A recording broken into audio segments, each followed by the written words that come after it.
Bon, bienvenue dans cette troisième et dernière session d'approfondissement de notre formation praticien sketchnoting. Et puis, comme d'habitude, je vais utiliser une carte mentale Xmind comme support. Et donc ce soir, on va faire ça en petit comité. Hop, praticien sketchnoting. Est-ce que vous voyez la carte? Est-ce que vous pouvez me faire un signe? C'est bon? Ok, parfait. Alors, excusez-moi, parce que j'en ai une autre d'ouverte qu'on va fermer. Voilà. Je suis juste en train d'ajuster mes fenêtres, hein. Je suis dans 30 secondes pour l'enregistrement. C'est parfait. Ok, donc on a la carte du plan global de la formation praticien sketchnoting, hein. Donc on a eu la formation d'une journée, les deux premières sessions d'approfondissement et la troisième qui arrive. Donc comme d'habitude, je prendrai un temps de questions-réponses. Il n'y aura pas de retour sur vos sketchnotes pour la bonne et simple raison que je n'ai pas eu de retour de sketchnotes cette semaine. Par contre, très sympa, hein, pour ceux qui ont posté les pictos. C'était sympa de voir vos propositions à chaque fois. Et la partie, excusez-moi, la partie technique de cette session, je voudrais faire de l'analyse de structure avec vous. Donc, je vous montrerai comment vous pouvez aller vous inspirer, hein. Je vous ai dit à plusieurs moments d'aller chercher de l'inspiration, de ne pas rester que sur ce que je vous montre, ce que je vous ai montré et la façon dont je pratique. Je vous invite à copier ce que je fais dans un premier temps, et une fois que vous serez à l'aise, l'important c'est de commencer à personnaliser vos productions. Hein, voilà, vous allez avoir une certaine sensibilité dans le trait, dans les pictos, dans la façon de faire. Et donc pour ça, vous pouvez vous inspirer de ce que je fais, mais d'autres sources, et aller chercher l'inspiration. C'est pas tout, c'est comment je vais décrypter ce que je vois pour aller choper des choses et les reproduire, hein. J'aime beaucoup le titre de ce livre d'Austin Kleon, Voler comme un artiste, voler dans le sens de dérober. Et lui propose la théorie qu'on on sort jamais rien ex nihilo comme ça. On a vu, on s'est inspiré à droite à gauche et notre cerveau fait une espèce de mayonnaise et c'est ça qui va ressortir à un moment donné. Et donc je vais vous montrer comment j'ai pratiqué, comment je pratique toujours quand je vois des choses intéressantes, voilà, en analyse de structure. Je vous proposerai ensuite des pistes pour aller plus loin. Si vous me connaissez, hein, je parle d'efficience cognitive. Le sketchnoting, c'est un des outils d'efficience cognitive qui s'intègre avec plusieurs dans une démarche globale de gestion d'information pour être vraiment efficace en gestion de l'information. Et je vous proposerai des pistes que je trouve sympas pour approfondir le sketchnoting. Pour ceux qui le veulent, je vous proposerai aussi enfin, le parcours de certification post-formation, qui est tout simple, et puis quelques pratiques pour la fin de ce Zoom, qui sera notre dernière rencontre en direct. Voilà. Donc pour commencer, est-ce que vous avez des questions par rapport à ce que j'ai pu aborder la semaine dernière et vos pratiques de la semaine? Dites-moi tout. Ou est-ce que c'est clair?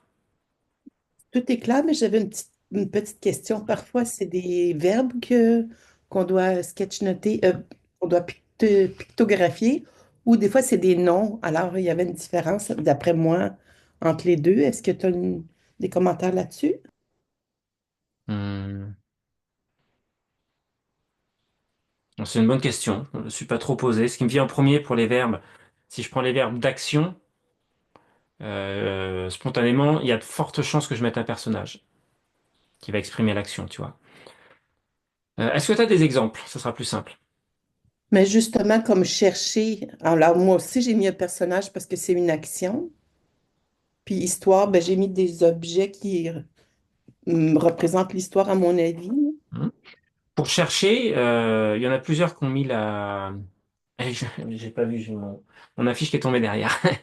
J'ai plusieurs qui m'ont mis la loupe, c'est ce que je fais pour chercher. Ok, à minima. Et parfois, j'accentue le phénomène en faisant tenir la loupe à un personnage. Mais l'objet, au minima, ça suffit. Voilà. Et pour l'histoire, effectivement, je vais chercher. Moi, je fais une couronne en fait. Tu l'as jamais vu mon picto d'histoire? Mais peut-être que je l'ai déjà vu. Il faudrait que je regarde dans mes tas de pictos, là. Tu vois, c'est d'inspiration Bicablo aussi. C'est une modification du Bicablo. C'est vraiment le brouillon. Hop.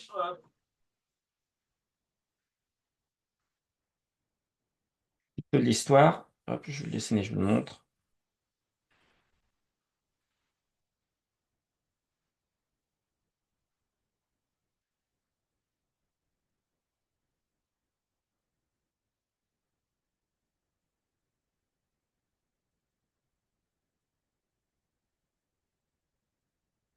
Ça va ressembler à ça, tu vois, tout simplement.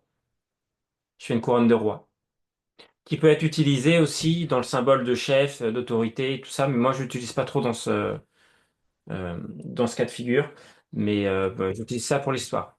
Pour la géographie, par exemple, qu'est-ce qu'on pourrait imaginer pour la géographie? Une carte géographique, Une carte géographique, c'est pas évident à faire. Une autre idée pour la géographie?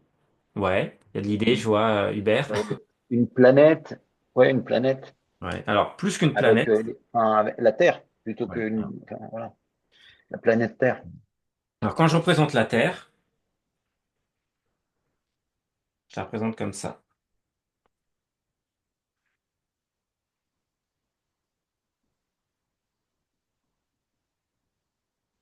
Ok.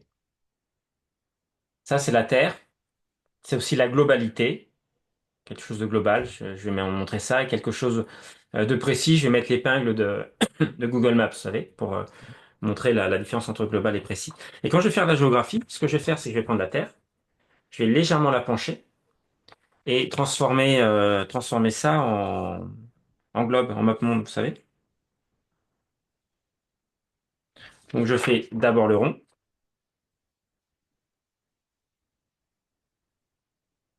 Je fais mon axe penché. Vous préférez que je le mette au paperboard?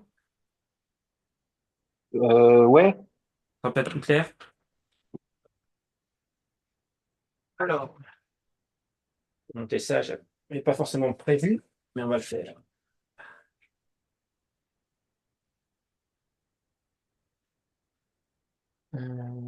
Hop, je vais ajuster la caméra après. Je vais chercher mes marqueurs. Hop, les voilà.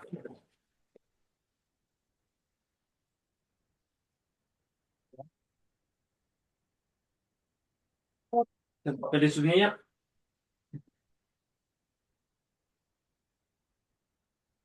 Bon, bref, des pages là-dessus. Je crois que oui, de mémoire.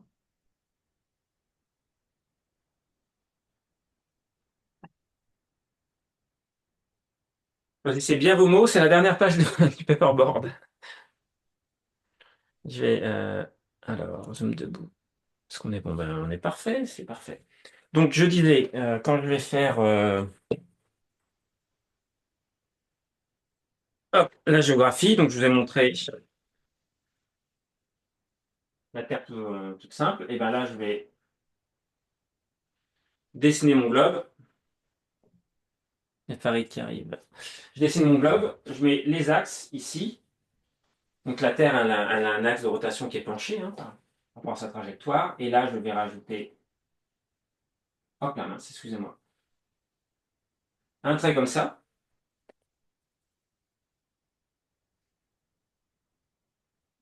Et après, éventuellement, c'est pas éventuellement, je le fais systématiquement, je rajoute à l'intérieur. Et la géographie, je vais la représenter comme ça. Donc que ça soit un verbe ou que ça soit un nom, la... en tout cas mon automatisme, entre guillemets, ce que je vais chercher, c'est quel objet je peux associer à ce concept qui pourrait le mieux représenter ce concept. Et encore une fois, ça tout seul, ça ne veut pas dire géographie, hein. J'écrirai géographie, je mettrai vraiment en évidence avec ce picto.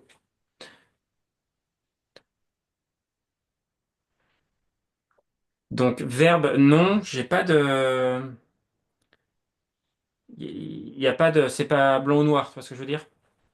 Voilà. Là, le premier truc qui me vient, c'est quel objet, et parfois c'est plutôt un personnage d'action pour un verbe d'action. Voilà, un personnage qui va faire une action ou une attitude pour un verbe d'action.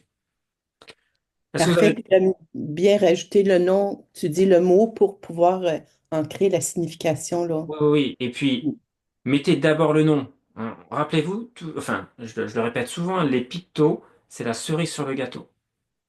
C'est ce qu'on fait à la fin éventuellement. Alors oui, je sais, on vient au sketchnoting parce que vous avez vu des planches avec des pictos, c'est sympa, etc. Mais c'est pas le moins important, c'est important quand même, mais c'est la dernière chose que je vais prendre en compte. La première chose, c'est comment j'écris les bons mots et comment j'écris bien pour que ça soit lisible. Comment je les agence bien ensemble avec des connecteurs, des conteneurs, etc. Et puis ensuite, comment je vais mettre des pictos parce que c'est super fun, c'est sympa à faire. C'est un vrai impact sur la mémoire, hein, de dessiner soi-même son picto dans une situation donnée. C'est un vrai impact sur la mémoire. Donc, c'est pas sans importance. Mais le plus important, c'est comment vous captez les bonnes infos, que vous les transformez avec les bons mots-clés et que vous les mettez au bon endroit sur votre, j'allais dire, sur votre carte, sur votre planche. Et bien sûr, il y a des pictos qui vont accompagner soit des mots importants, soit parce que c'est une notion que vous avez envie de, excusez-moi, c'est une notion que vous avez envie d'illustrer, il y a un picto qui vient, vous le faites. Voilà, ça peut arriver aussi, tout simplement. Est-ce que vous avez d'autres questions? Ou est-ce qu'on est bon? Euh, c'est pas une question, c'est juste une petite réflexion ou une remarque. Euh, j'ai, j'ai eu, dans le cadre de ma formation, là, quelques cours en replay. J'ai pas fait des sketch notes dessus, mais j'ai senti quand même que le fait d'avoir un peu pratiqué ces derniers jours, dans la manière d'écouter le cours pour le synthétiser et pour le retenir, il y avait c'est peut-être pas encore au stade des automatismes, mais parce que j'essaie de synthétiser les cours de manière à pas me retrouver avec des pavés et tout, et donc d'arriver à filtrer en écoutant le cours en replay comme une vidéo qu'on observe et pour être en mesure de le synthétiser. Ça serait une étape intermédiaire entre le sketch note abouti et la prise de notes acharnée. Donc ça, c'était une première remarque. Et deuxième remarque, j'utilise beaucoup maintenant les comment ça s'appelle Des frictions? les frictions. Et c'est vachement bien. En revanche, je trouve qu'on les consomme très vite. Ou alors c'est parce que putain, j'écris beaucoup, mais je trouve que la capacité des frictions, elle est hyper faible. En quelques jours de sketch notes ou de notes, Hmm. ils sont déjà plus, ils sont vides, quoi. Il faut vraiment avoir beaucoup de recharge. Moi, je vous invite à prendre ces recharges-là. Oui. Je vous ai montré le matériel que j'utilise, hein. Donc moi, j'ai ça. Hop. J'avais dû vous montrer mes deux boîtes là comme ça. Je sais pas si. Ouais. Ouais. Ça, c'est ce que j'ai sur mon bureau que je peux éventuellement prendre, mais en déplacement, dans le sac à dos, vous voyez, ça fait du bruit. Je sais pas si vous entendez quand ça bouge. Mais c'est super pratique. Et j'ai une trousse aussi. Et dans ma trousse, j'ai un peu de matériel en plus. Et donc, je verse soit ça et ça, suivant ce que je vais faire. Et en plus, vous voyez, j'ai une grosse boîte comme ça. Il y en a, c'est comment il y en a? Il y en a six dedans, six ou sept, vous voyez, de cartouches. J'ai ça et j'ai une petite cartouche de orange. Voilà, il en reste qu'une dans le orange. Et toujours avoir ça sur soi. Ah ouais, parce que Déplacement, ouais. ouais, ouais, ils se vident très vite en fait Et j'ai deux autres noirs en plus. Voilà, dedans. En sécurité, si j'en oublie un, enfin voilà. Donc oui, oui, ça on consomme beaucoup. Alors surtout si tu continues à écrire en linéaire. Parce que quand on écrit en linéaire, on consomme beaucoup plus d'encre que sur un sketch note en fait. Ouais, ouais. Ouais, ouais, ce qui est le cas d'ailleurs. Donc c'est vraiment c'est. Mais maintenant, j'utilise plus que ça parce que je le trouve assez pratique. C'est vrai que c'est pratique le fait de pouvoir effacer, et pas reprendre toute une copie ou toute une page. Et donc il se consomme très vite, ouais. Mm. Et j'avais acheté pas mal de recharges. Je m'étais dit ouais, c'est bon, j'en ai pour un an. En fait, je pense que j'en ai pour un mois ou deux, quoi. Ouais. Ah ouais, ça peut être un petit budget. Par contre, enfin, ça dépend ce que tu fais avec tes notes, mais ça rend un tel service, je trouve, les frictions. Et alors, vous pouvez tester les autres, hein, mais je vous invite à rester vraiment sur la marque de Pilote, enfin la marque Pilote et le modèle friction entre guillemets, la gamme friction. Vous pouvez essayer les marques distributeurs, hein, je sais qu'il y a Leclerc qui en fait, mais l'encre est encore plus grisâtre. Et c'est un peu moins cher, mais je suis pas sûr qu'il y ait une grosse différence. Ok, ouais, ben, merci pour ce retour d'expérience. Et par rapport à la première partie de ce que tu as dit, c'est très bon signe. C'est-à-dire, c'est cette façon de traiter l'information différemment. J'appelle ça passer en mode actif.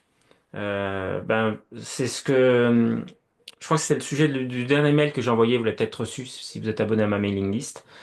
De passer en mode lecture active. Mais lecture ou écoute active, c'est pareil. C'est-à-dire, je suis plus passif, mais je vais chercher quelque chose et du coup, j'écoute différemment ou je lis différemment ce qui vient. Et je commence à construire ce que tu disais, hein.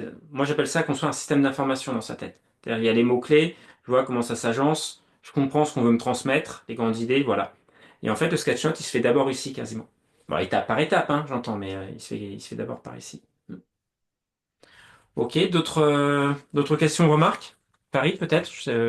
Ça va pour toi? Ton micro est coupé. Voilà, c'est bon. Ouais, Ok, c'est bon. désolé. Alors, je suis à l'étranger, donc j'ai du mal à. J'ai coupé la caméra, Ah, c'est pas d'accord, pour vous. ok. C'est juste que j'ai pas de réseau, je suis avec mon téléphone, je j'ai pas du tout de réseau, donc je m'excuse et déjà premièrement de mon retard et de ne pas mettre la caméra. Mais c'est pour pas tout consommer la bande passante. Et donc, oui, moi, les remarques, comment dirais-je, par rapport à cette expérience, je trouve que j'ai beaucoup progressé sur la pratique par rapport aussi à l'organisation. Je respecte le process de préparation, de captation, de finalisation. J'essaie vraiment de tenir ça pour vraiment créer des automatismes. Et je le sens en fait petit à petit.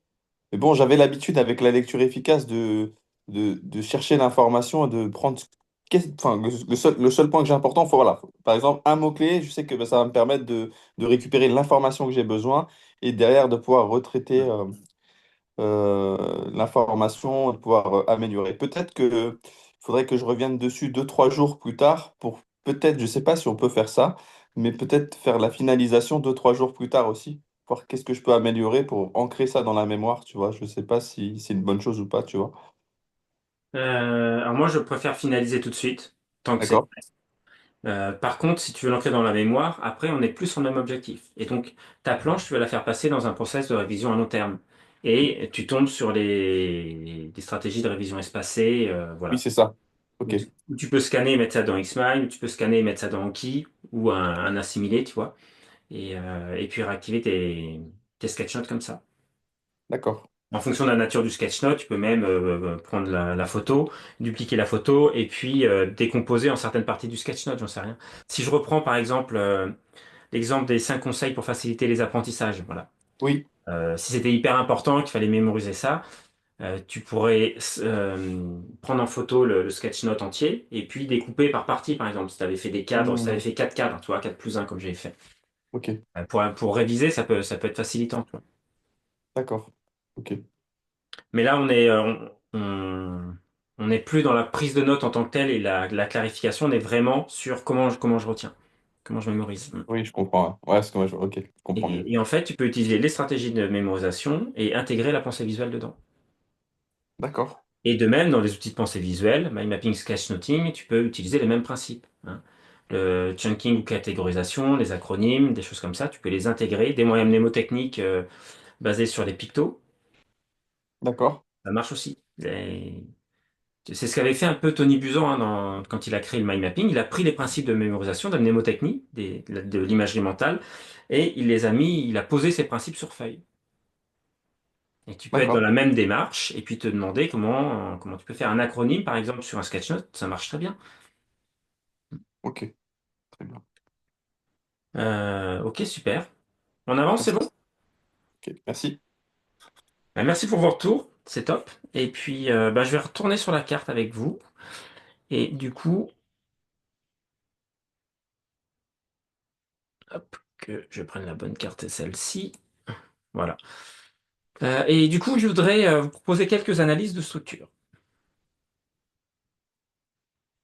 Donc, cette pratique, c'est quand vous allez chercher de l'inspiration, hein, vous allez regarder ce qui est noté, hein, l'organisation des informations sur la feuille. Alors, si c'est pertinent, si le sketchnote est pertinent, quand vous voyez quelque chose qui vous attire, posez-vous ces bonnes questions. Comment c'est organisé? Comment il a clarifié l'information? Comment il donne du sens, en fait? Comment c'est facile à lire ou comment c'est compliqué? On peut aussi faire de l'analyse de structure en analyse négative, entre guillemets. C'est-à-dire un sketchnote qui marche pas, pourquoi ça marche pas? Ce qui permet d'éviter de refaire les mêmes erreurs après. Voilà. C'est l'apprentissage accéléré, hein. Dans, dans les arts martiaux traditionnels, avec un grand T, hein, les enseignants disent enseigner, c'est enseigner ce qui marche et aussi ce qui ne marche pas pour ne pas avoir à refaire toutes les erreurs des prédécesseurs, voilà, pour gagner du temps. On n'a pas assez d'une vie pour refaire, pour magasiner l'expérience de nos prédécesseurs, quel que soit le domaine. Alors, on va faire ça en deux étapes. Je vais d'abord vous expliquer quelques-unes de mes planches. Là, je pourrais rentrer plus dans le détail parce que pour la plupart, je me souviens très bien du pourquoi et du comment ça s'est fait. Et puis, on ira chercher quelques exemples d'autres sketchnoteurs après. Alors, qu'est-ce que je vous ai préparé ici? La première. Hop. Donc, je vais les agrandir. OK. Ça, c'était un contexte intéressant. Alors, il y a pas eu de préparation ni rien. C'est pour ça que vous voyez que le titre est en bas. Mon téléphone sonne. Je pensais pas prendre de notes. Ça devait pas durer longtemps. Et puis, en fait, ça a duré longtemps. Et euh, on m'a décrit toute une presta de facilitation graphique que je devais faire avec un partenaire. Et donc la personne m'a tout décrit. Donc elle commençait à parler du timing et tout ça. Donc j'ai vite pris une feuille et j'ai commencé en fait. Voilà. Et donc vous voyez comment je joue vraiment avec la couleur euh, pour jouer sur la hiérarchisation de l'information. Ok. Voilà, j'ai le temps de présentation, question-réponse, la conclusion. Donc j'ai grandes étapes et là j'ai le titre en fait et les éléments de contexte que j'ai mis en bas. Quoi dire de plus? Sur la structure, bah, c'est quelque chose d'assez linéaire puisque je suis sur l'organisation d'une matinée en fait, et les différentes étapes, les différentes activités de la matinée. Donc j'ai, vous voyez, une partie 1 avec un timing et du contenu, une partie 2 avec un timing et du contenu, quelques détails sur ce qui va être dit, comment ça va se passer, etc. La pause, l'autre activité, donc question-réponse, avec ce qui va être fait et comment. Et puis un temps de conclusion avec comment ça va être organisé, entre guillemets. Enfin, la personne m'a précisé comment elle allait faciliter le groupe. Et puis, c'est à ce moment-là que j'allais présenter mes planches. Donc, c'est une matinée. À la fin de la matinée, je dois présenter tout ce que j'ai capté. Voilà. Donc, faut être, c'est comme ça. Et donc, c'est juste un entretien téléphonique et c'est fait en direct. Et quand j'ai terminé, par rapport à la question de Farid, là, sur la finalisation, je la fais tout de suite. Mais c'est pas un sketch note que je veux mémoriser, ça. C'est un sketch note que je garde avec moi qui va me servir à préparer la presta. Donc contexte téléphone est quelque chose d'assez linéaire au final. Ça, c'est un peu plus ancien. Hop, c'est pour une grosse école de commerce de Lille. Donc je suis en Zoom de mémoire avec trois personnes et je me remets juste dessus. C'est ça. On me demande de produire des visuels pour une partie très particulière, je sais pas si ça vous parle, la taxe d'apprentissage, où les centres de formation peuvent demander aux sociétés, de toute façon les sociétés payent une taxe d'apprentissage, mais on peut l'orienter vers une école particulière. Donc ils voulaient vraiment travailler leur communication sur ce sujet-là, donc on a établi tout ce qu'on allait faire pour arriver à la vidéo que j'allais fournir, vidéo de clarification et un peu de vidéo de vente, entre guillemets, même s'il n'y a rien à vendre. C'est pour inciter les gens à orienter leur impôt de taxe d'apprentissage vers leur école, quoi. Et donc, dans la discussion, on a défini les étapes, on les a validées, et donc, moi, j'avais tout le process à suivre. Voilà. Et pour savoir ce que je devais produire, à quel moment, quand est-ce qu'il fallait que j'attende pour les validations et les différents formats que je devais sortir. Donc ça, c'est pareil, c'est du direct, hein, tout ça. Donc j'écris et puis je retouche pas et puis je vais pas le mémoriser non plus, il n'y a pas d'intérêt, c'est juste une feuille de route. Euh, Ça, c'était cet été, je crois, oui, c'est ça, juste avant cet été, enfin l'été dernier. C'est le moment où je me suis beaucoup intéressé à la respiration. Ah non, c'est pas cet été, c'est novembre, c'était après cet été. Cet été où j'ai vraiment découvert la respiration, je me suis beaucoup intéressé jusqu'en décembre. Et notamment, vous avez vu le Respiration Master passer sans doute, ce que j'ai fait avec Fred, là, c'était vraiment exceptionnel. Et donc là, c'est un autre formateur sur le sujet qui est un peu connu, Pelagotti, qui a fait la même formation que Fred d'ailleurs, sur Oxygen Advantage, et puis qui a suivi tout le cursus Wim Hof. Mais je suis un peu moins fan, moi, de Wim Hof. C'est un peu toujours la même chose. Et donc, il faisait une formation sur la respiration en ligne et il faisait un peu comme moi, il faisait une session gratuite où il expliquait et puis après c'était payant. Et bah, je l'ai suivi, bon j'étais pas dans sa cible, c'est pour les coachs sportifs, mais je trouvais intéressant d'avoir son approche. Donc ça c'est une visio et je suis en train de suivre la visio en direct.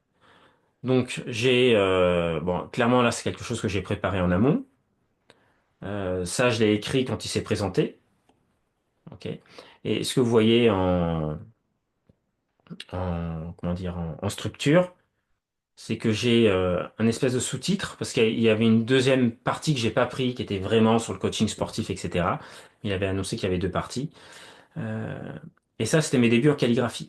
C'est la Foundational Hand, la- que j'ai intégré dans le sketchnote pour voir ce que ça donnait. Vous voyez, c'est ça à tester en fait. Je teste et ça marchait plutôt pas mal. Et ce que vous pouvez voir, c'est que j'ai quatre blocs avec un espèce de séparateur un peu englobant, qui est une virgule que je répète quatre fois comme ça. Ça me permet d'avoir les quatre grands pavés de sa présentation. Ok, avec les impacts de la respiration, les différentes variables. Euh, Ça doit vous parler si vous avez suivi le Respiration Master, hein, on en a parlé avec Fred. Les deux moments importants donc, par rapport à l'entraînement, hein, c'était focus encore une fois, c'est pour les coachs sportifs, pour qu'ils aident leurs clients avec les techniques de respiration. Et puis quelques chiffres clés que je trouvais sympas. Voilà. Donc structure très simple, hein, avec une grosse... Et puis ça, respiration fonctionnelle, mouvement fonctionnel, c'est quelque chose qu'il avait donné dans l'introduction que j'ai remis après pour combler le vide ici. Voilà. J'avais gardé en mémoire et je l'ai remis dans un second temps.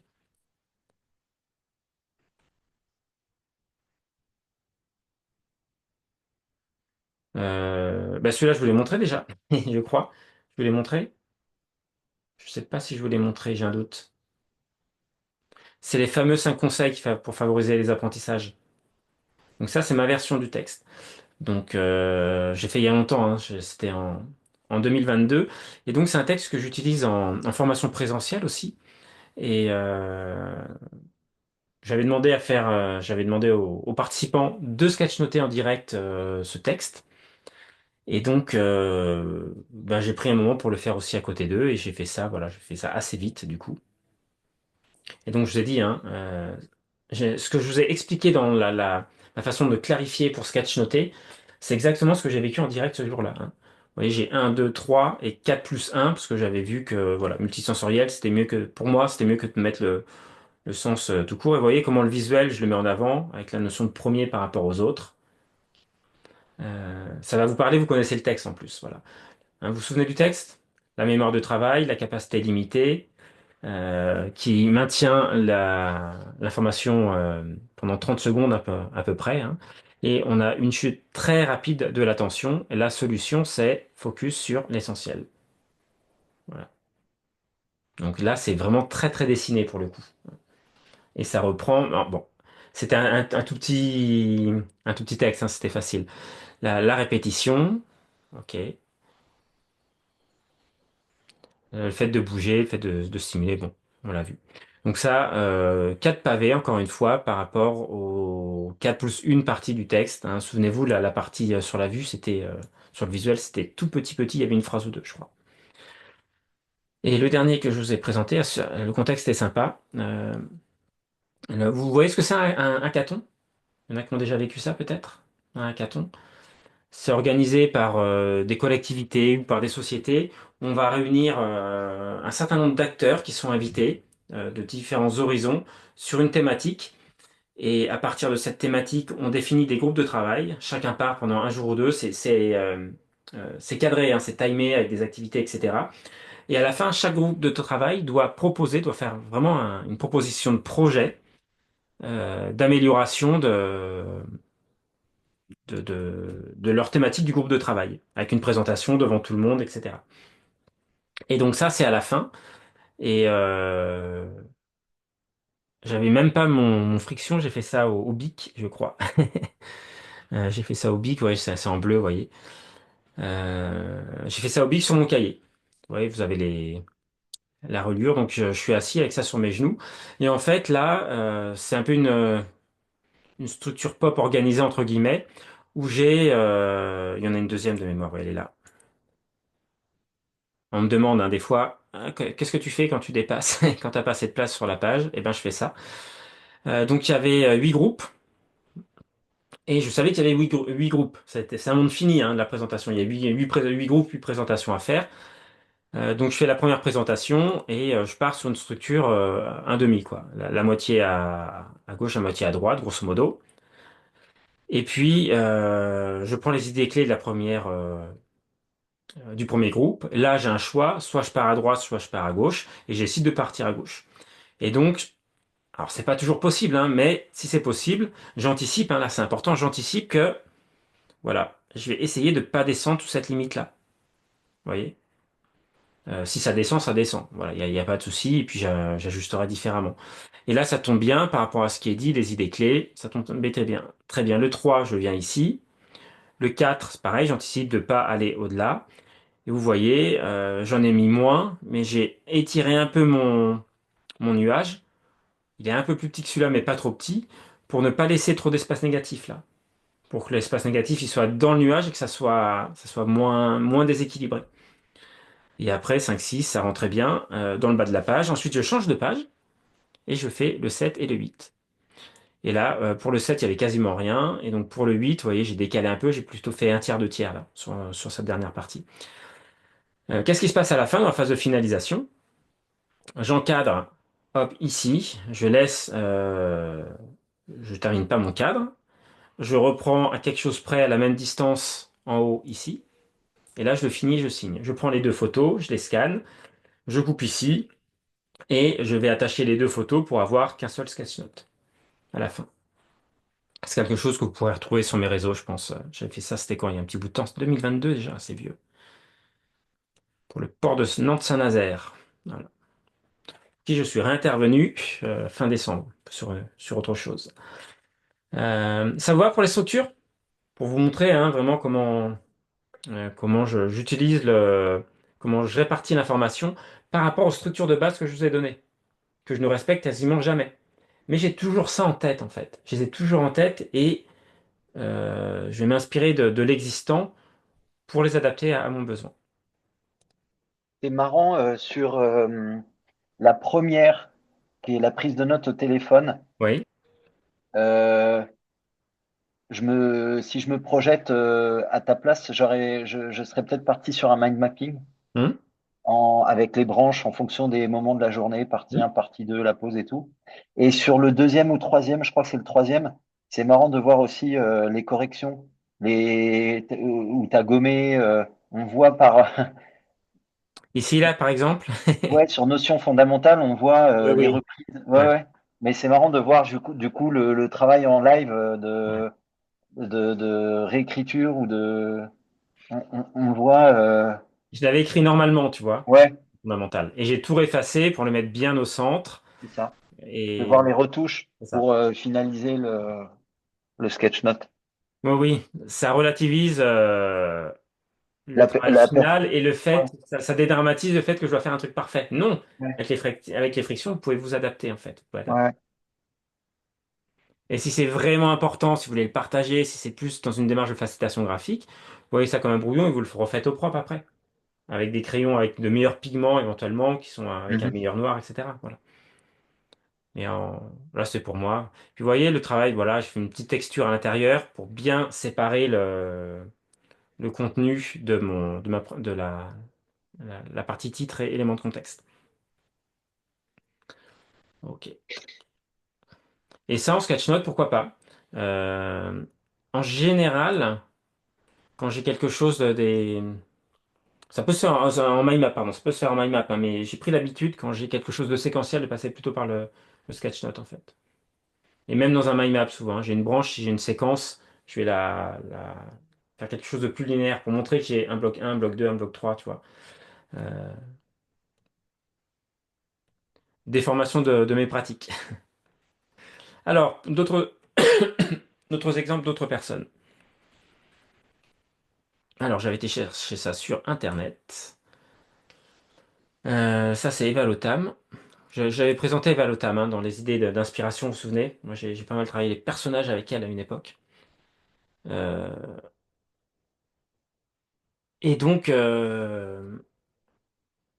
bah, il y a un rendu qui est plutôt sympa. Par contre, c'est un peu compliqué de s'y retrouver, à mon sens, en termes de structure.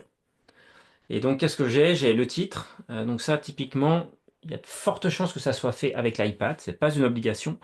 Et quand vous avez de la couleur avec du blanc, moi, ça m'arrive de le faire. Je fais ça noir avec du blanc, mais ça veut dire qu'il vous faut un stylo très foncé. C'est une espèce comme de l'encre de Chine qu'il y a là-dedans. Et ensuite, il faut utiliser un Posca à peinture, voilà, blanche, pour réécrire dans le noir ou dans la couleur.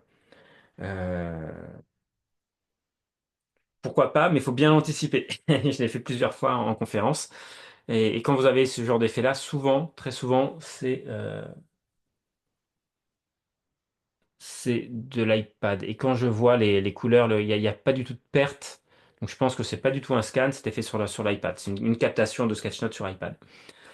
Donc j'ai la personne qui parle. Et moi, ce que je vois, c'est que vraiment du mal à m'y retrouver. Si c'était pour moi et à la lecture, ça manque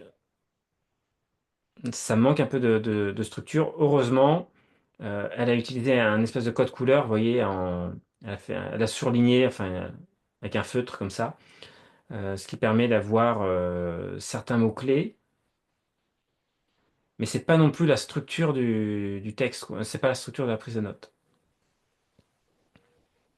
Par contre, visuellement, j'aime beaucoup son style. Je trouve que c'est sympa. Et en structure, vous pouvez me dire vos impressions, hein. J'ai du mal à m'y retrouver. Ouais, si je peux me permettre, moi je trouve qu'il y a trop d'informations partout. Moi perso, ça c'est sympa pour la personne qui l'a fait, Mm. mais pour une autre personne, je pense, moi je m'y perds. Il y a trop d'informations partout. Je sais pas ce qui est important. Il n'y a pas réellement de hiérarchisation d'informations. C'est ça, c'est ce qui manque. Alors, et c'est l'objectif, hein, c'est pour elle, ça, normalement, hein. Enfin, Ok. le Oui, oui. sketchnote, c'est pour soi.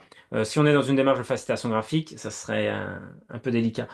Mais voilà, moi, si je sketchnotais ça, on peut pas vraiment le faire parce qu'on n'a pas fait les dessins, mais à la relecture 1 an ou 2 ans après, tu vois,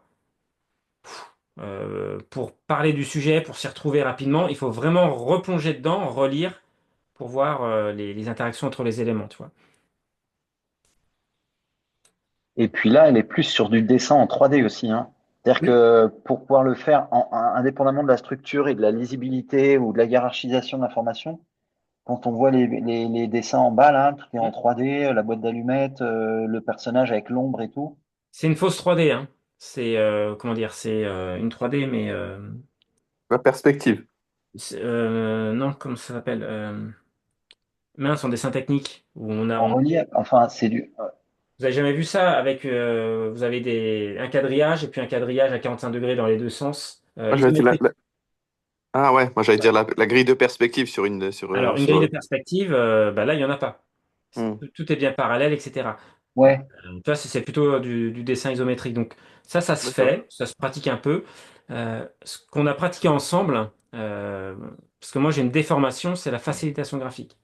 Mhm. Et dans ce que j'ai appris en facilitation graphique, notamment le style un peu Bicabo, etc., et puis avec d'autres personnes avec lesquelles je me suis formé, c'est vraiment, moi, ma stratégie, c'est dessiner à plat et donner l'illusion du volume après. Mais on peut dessiner en volume. Voilà, Oui, c'est du oui. dessin en volume, mais pas vraiment avec la perspective. Les perspectives sont pas respectées, quoi, sur l'ensemble du dessin. Pourquoi pas? C'est juste plus complexe à faire, en fait, c'est tout. Mais les designers, ceux qui sont designers, qui se mettent au sketchnoting, comme Mike Roddy par exemple, ils font souvent ça. Parce qu'ils ont l'habitude de jouer avec le dessin en volume, etc. Ils ont en général une très bonne formation en dessin et en dessin technique. Ça, c'est un sketchnote, mais pour être utilisé en facilitation graphique, je pense. Ah non, non, non, excusez-moi, c'est un vrai sketchnote. Donc euh,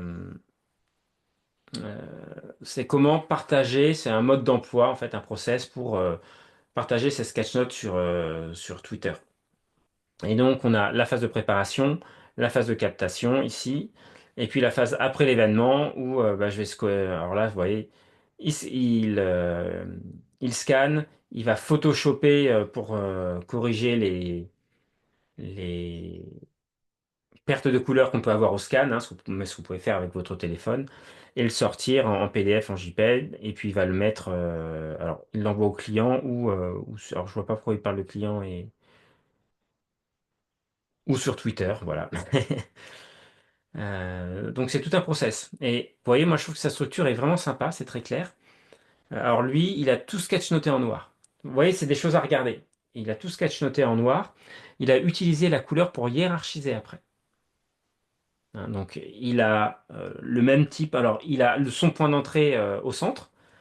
C'est un espèce de sketchnote radial, mais avec. Vous voyez, il mélange le sketchnote radial avec trois blocs de euh, d'informations, trois pavés d'informations. Il utilise la couleur. Alors moi, ce que je fais pas, mais là c'est plutôt bien utilisé. Il a utilisé un espèce de C'est une couleur très très claire, hein. Je pense qu'il a fait ça au feutre pinceau avec un truc qui ressemble à ça là. Et avec ce genre de stylo, je sais pas si vous connaissez, avec les tombeaux, où on peut avoir des couleurs très claires. C'est de l'encre à eau, et ça ressemble tout à fait à ce qu'il a utilisé. Donc, ce qui fait que hop, dans la structure, il a bien marqué la structure avec cette couleur claire ici, qui prend pas le pas sur le noir, vous voyez. Le orange qu'il a utilisé systématiquement pour remplir des formes. Donc ici, et puis pour ces titres, et puis pour mettre voilà, mettre en évidence certaines infos. Mais cette couleur violette, elle est utilisée essentiellement pour les conteneurs, vous voyez. Et puis un petit peu pour souligner, et puis pour remplir, pour coloriser ses dessins. Mais je trouve que l'utilisation de la couleur, c'est pas mes pratiques, mais je trouve que c'est plutôt sympa, plutôt judicieux, vous voyez. C'est peut-être quelque chose que je testerai un jour.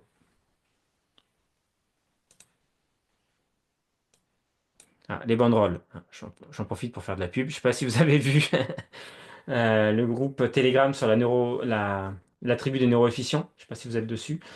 Le Neuropack Pensée Visuelle du mois prochain, formation et banque de pictos, ça sera sur les banderoles. On verra les banderoles en détail. Ça, c'est ce que je vous ai montré dans la formation, mais on peut faire des choses beaucoup plus sympas. C'est juste un peu plus technique, quoi. Donc faut un peu plus de temps. C'est ce qu'on verra si le sujet des banderoles vous intéresse. Ça sera à partir du 1er mai. Alors, avant-dernière structure. Je sais même pas qui c'est. Si, c'est là. J'arrive pas à relire. Je pense que c'est l'auteur ici. Ça doit être la personne qui invite. J'ai un doute. Bon, peu importe. Donc on est sur quoi? On est sur une visio, a priori, sur le sketchnoting. Donc en termes de structure, on a notre point d'entrée ici. On a la moitié haute avec des conteneurs et des choses plutôt techniques. Et la moitié basse avec les participants à cette visio, avec certaines phrases clés de certains intervenants. Et ce qu'on peut voir, c'est que les phrases clés, enfin les citations, elles sont pas anodines, elles sont reliées à des éléments techniques en plus. C'est plutôt sympa. Euh, J'aime beaucoup comment il a fait comment ça s'appelle, là, des Polaroid, des photos type Polaroid, avec le nom marqué dessus, voilà. Euh, je trouve très sympa. Euh, Vous pouvez voir un effet aussi qui est particulier, que je trouve sympa, que j'ai jamais utilisé. C'est l'utilisation du gris. Alors, c'est pas le gris que j'utilise, hein, c'est un gris beaucoup plus clair, avec un pinceau, c'est un stylo pinceau également. Et je pense que c'est voilà, la même gamme que ce que je vous ai montré en tombeau, mais plus clair. Vous avez vu comment il a grisé ces espaces négatifs en bas. Hein, ça se voit pas forcément au premier coup d'œil, mais ça donne un côté sympa. Et si vous regardez bien, c'est un gris qui est plus clair que son gris d'ombrage. Ça donne un effet sympa et ça fait ressortir tout ce qui est blanc en fait. Donc ça va faire ressortir toutes les photos, tous les Polaroids et les bulles de texte. A priori, ils ont eu des problèmes dans leur visio. Il a mis deux aliens qui ont dû faire cracher la visio à un moment donné. J'imagine que c'est ça. mais on a un petit truc au centre, voilà, un point d'humour. Donc voilà, je sais pas comment vous le ressentez, mais il y a des trucs sympas à prendre, à tester éventuellement.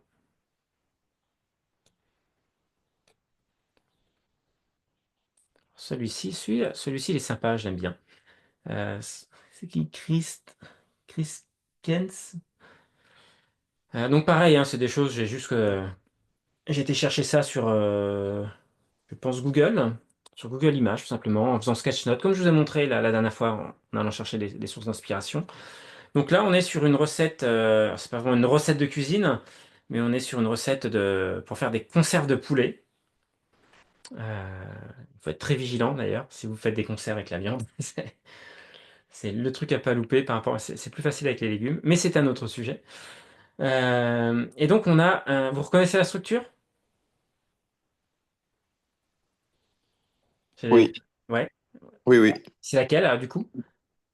C'est la même celle que tu avais dit, celle du mind mapping, en fait. Celle qui est Ouais, c'est ça, qui ressemble. C'est la structure radiale ouais, avec radiale, voilà. un énorme point d'entrée, très visuel, très sympa, avec, vous voyez, ça c'est ce que j'appelle les banderoles drapées, euh, qu'on apprendra à faire, vous voyez, avec une grosse conserve avec un morceau de poulet. Euh, Vous voyez l'importance, quand je dis l'importance du point d'entrée, là on sait de quoi on parle, au premier coup d'œil. Et ensuite, on a les informations qui sont distribuées autour de ce point d'entrée. Et donc, c'est un process, il y a des étapes. Et donc, vous voyez comment c'est clair, hein. Elle a pris un marqueur noir, plus le orange pour faire ses puces de numérotation, ce qui fait qu'on voit très très bien les, enfin, les couleurs, enfin pas les couleurs, les puces ressortent très bien. Et elle les a faites à l'extérieur de chacun des cadrans. Donc il y a vraiment, il y a une régularité en fait dans la position des puces promesses, ce qui facilite la lecture, je trouve. Et dans chaque partie, on va avoir le contenu de chaque partie en fait, hein. Voilà. Avec un dessin plutôt pareil, un peu en 3D entre guillemets. Et je trouve très sympa, très clair. Vous voyez, pour le temps, moi je vais plutôt mettre quelque chose de très simple avec un chronomètre et une flèche dessous. Et on peut faire des choses beaucoup plus abouties, vous voyez. Il est hyper sympa, celui-ci, pour le temps qui passe. Voilà. Et 3 heures, vous voyez, elle a même mis les aiguilles à 3 heures. Le souci du détail. Donc il y a plein de choses à prendre. Et là, elle utilise aussi deux couleurs, hein, comme je fais souvent. Euh, une couleur pour hiérarchiser l'information. C'est-à-dire que j'ai le orange pour montrer vraiment que le titre qui est important et le orange pour les puces. Et puis anecdotiquement, elle va colorier un petit peu. Et le bleu, ça n'est fait que pour faire joli. Voilà.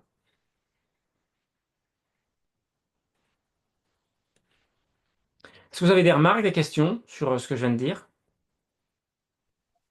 Une question. Oui. Pas monopoliser trop la parole, je vais laisser aussi un peu de place aux autres. Euh, je trouve que elles sont elles sont très abouties, mais moi, la question, c'est surtout au niveau du temps. Hmm.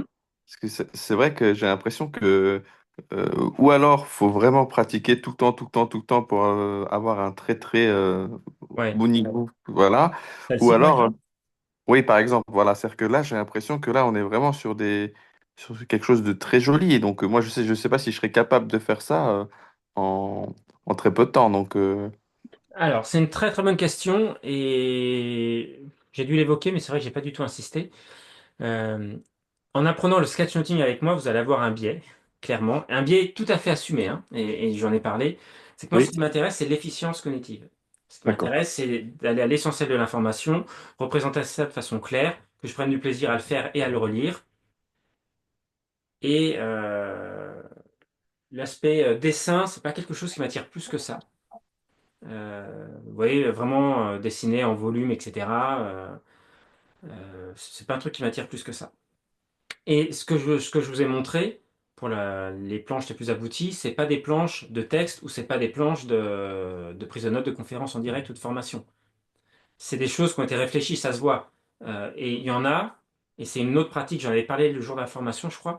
Il y en a, je suis quasiment sûr que les personnes ont fait comme du dessin artistique, c'est-à-dire un crayonné d'abord et un ancrage après. Ça vous parle quand je parle de crayonné et d'ancrage? Oui, on C'est- dirait un brouillon. C'est comme si c'était un brouillon en fait. alors, c'est pas C'est vraiment différent. Enfin, c'est différent. C'est juste de, de, de faire une première partie, ensuite de repasser petit à petit. c'est ça, c'est une première couche au crayon de bois et une Ouais. deuxième couche avec un stylo, en général un stylo à encre de Chine, hein, type, mince, c'est mince, comment il s'appelle déjà, les Pigma, je crois, ceux qu'on utilise en Zentangle par exemple, des choses comme ça. Bon, peu importe, des crayons avec un très très fort contraste, puis avec vraiment un noir profond, tu vois. Et puis avec des tombeaux, etc. C'est du matériel artistique d'ailleurs, hein, ça, ou de dessin technique vraiment. Euh, et donc là, on va être beaucoup plus long le sketchnoting peut aussi être utilisé à des fins un peu euh, où on va lier le côté pratique artistique. Pour ceux qui ont cette fibre, tu vois. Mhm. Et donc si tu l'as pas, c'est très bien. Moi, c'est pas mon truc non plus. Mais quelqu'un qui a cette fibre-là peut très bien mixer les deux. En mind mapping aussi, mais en sketchnoting, c'est encore plus facile d'exprimer ce talent si on a envie d'aller vers ça. Et oui, ça met un certain temps, on va dire un temps certain, de faire des planches comme ça. Parce que c'est limite frustrant de voir des choses comme ça quand je regarde mes sketch notes. Je me dis, Ah ouais? oula. Bah, Non, enfin, quand voilà, c'est le fond de ma pensée, c'est de me dire, moi, l'objectif, c'est de prendre plaisir aussi, parce que l'idée, comme je dis, moi, l'objectif, c'est vraiment de, pour que ce soit efficient, c'est de prendre l'information, de me former, de gérer pas mal enfin, de l'information et de balayer pas mal de conférences, etc. et de garder que ce qui m'intéresse. Moi, Hum, c'est ça l'objectif principal. ouais, bah, c'est très bien. Et si tu sens une certaine une frustration quand tu vois ces planches, bah, peut-être que tu pourrais prendre un temps pour t'essayer à des choses un peu plus réfléchies, posées, où tu vas te Mm. concentrer beaucoup plus sur la forme que sur le fond. Ou un sketch note que tu as déjà fait, que tu as pris en version directe, tu peux t'imaginer le refaire pour le rendre vraiment joli. Tu vois, Ouais. par exemple. Oui, puis en plus, ça me permettrait de mémoriser plus si je le fais sur Ah bah plusieurs. oui, en plus, en termes de mémoire, Ouais, oui. De ouais, mémoire et de l'information, c'est et ça. puis des nouvelles techniques que tu peux apprendre, voir à droite, à gauche, le fait de faire un ou deux sketch notes avec ces nouvelles techniques, tu vas travailler la mémoire kinesthésique, hein, la mémoire du geste, ouais. Mhm. Mm. Merci. Ok. D'autres questions, d'autres remarques? On est bon. Non, dans les remarques, d'observer que Alors sur oui ou les... non, Hubert, parce que tu as commencé par non. Non, pas de questions, mais de Ah d'accord, remarques. Oui. une remarque, ok. Pardon. Et pas de questions, mais une remarque, ouais, c'est que sur les sketch notes des autres que tu nous as présentés, j'observe que le orange, enfin là, c'est dans la sélection que tu as fait, mais c'est vrai que c'est une couleur qui revient sur tous pour hiérarchiser ou mettre en valeur et tout. Donc c'est vrai que dans les contrastes des couleurs, il y a beaucoup le bleu, le orange et le gris. Hmm. Et, euh, et Alors, après, dans la... je vais juste apporter un élément par rapport à ça. Pourquoi l'orange? Moi, au départ, j'ai choisi parce que c'est une couleur qui a un très bon contraste avec le blanc et le noir. Et c'est moins violent que le rouge. Voilà. Mais il y a d'autres couleurs qui font très bien qui font très bien l'affaire. Voilà. Et si on utilise le orange dans les travaux, c'est qu'il y a une raison, c'est que ça se voit bien, tu vois. Ouais. Je te laisse finir ta deuxième partie. Et non, et après, c'est en termes de sensibilité par rapport aux structures que tu as présentées. C'est vrai que je sens que moi, j'irais aussi plus, comme toi, vers la, l'efficacité ou la simplicité du geste et du dessin. J'ai trouvé sympa l'exercice que tu nous as donné la semaine dernière d'essayer de trouver des pictos pour chaque mot. Et c'est vrai qu'à chaque fois, j'ai essayé de trouver vraiment le plus simple à exécuter déjà rapidement en me disant bah, si je devais le faire dans une prise de notes, je vais pas me lancer dans un dessin artistique. Et donc, y compris et du coup, en observant là ces planches-là, c'est vrai de la remarque de Farid, quoi, de se dire c'est quand même assez élaboré comme dessin, comme structure et tout. Et alors que moi, j'envisage plus de l'utiliser et d'essayer de le pratiquer en visant l'efficience, quoi. Ouais, tu prêches un convaincu. Ouais. Encore une fois, Non, si mais donc du coup, ça, ouais, j'ai plutôt cette sensibilité-là aussi. Même si je trouve sympa, en effet, des jolis, des beaux sketch notes artistiques, quoi. Mais à pratiquer, ce serait moins ma sensibilité aussi. Ouais. et ouais, comme je disais, tu prêches un convaincu. Et si je voulais rebondir sur une chose que tu as dit par rapport à ce que je vous ai proposé cette semaine, un mot, un picto, t'es pas obligé, et ça c'est un bon exercice, t'es pas obligé de choisir un picto simple à reproduire. Tu vas chercher sur Google Images, ok. Tu peux prendre un picto qui te plaît, qui est un peu complexe, mais tu le simplifies. C'est un exercice que on n'a pas pris le temps de faire, que je fais parfois en formation, où je fais 4 colonnes en fait, avec une colonne où on va marquer un mot, une colonne, alors je sais combien déjà, une colonne, ça doit être 10 secondes, 5 secondes, 3 secondes, un truc comme ça.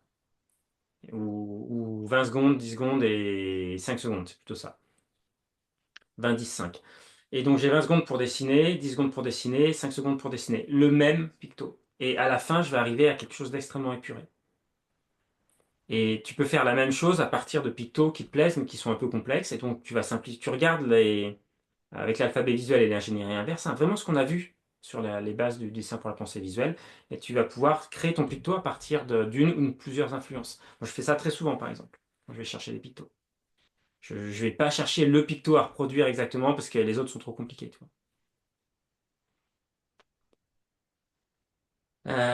Ok, et puis sur la simplicité, oui, pour ceux qui regarderont en replay éventuellement, s'il y en a certains d'entre vous qui veulent tendre vers des pictos comme j'ai montré, alors, pas ce que je pratique mais plus complexe, vous avez le bouquin de, ce que je l'ai ici, le bouquin sur les 1400 dessins croquis Crowbar, il est là, l'encyclopédie visuelle, c'est ça. Un copain à qui je me suis formé à mes tout débuts, Nicolas Gros, qui a coécrit ce bouquin. Ok. Dans ce bouquin, alors les pictos, je suis pas trop fan, mais il y a des bonnes idées. Et j'avais dû vous, je sais pas si je vous l'avais montré, mais pour chaque dessin, vous avez 3 niveaux de dessin. Vous voyez. Pour chaque idée, chaque mot, vous avez 3 niveaux de dessin. Et au début du livre, vous avez un espèce de cours de dessin accéléré. Vous voyez, sur la 3D, les textures, etc. Euh, c'est sympa, hein? Mais vous voyez, voilà, moi, c'est pas ce que je cherche. Et c'est tout à fait le genre de dessin un peu illustration qu'on peut utiliser dans du sketch-note si vous voulez apprendre. Et encore une fois, si vous êtes comme moi, que vous n'avez aucun talent pour le dessin, ça s'apprend, c'est tout. Il faut passer du temps à pratiquer, puis ensuite injecter ça dans vos pratiques d'outils de pensée visuelle, etc. Et je trouve que le cours est plutôt bien fait. Voilà, c'est assez synthétique. Ok. D'autres remarques, d'autres questions ou on avance? Ça fait 1 heure déjà. C'est bon? Ok.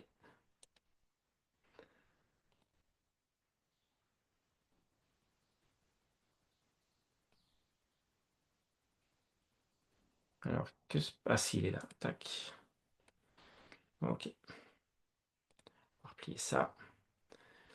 Donc les analyses de structure. Hop. Donc pour terminer, je vous donne quelques axes si vous voulez aller plus loin. Le sketchnoting, c'est bien, c'est top, mais vous pouvez l'intégrer à d'autres choses, hein. Donc je vous ai dit hein, que j'intègre ça vraiment dans une démarche d'efficience cognitive avec plusieurs outils.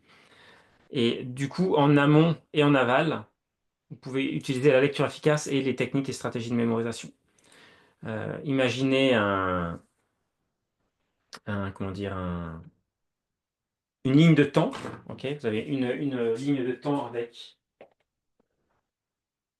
S'ajuster, ça sera mieux comme ça. Oui. Une ligne de temps.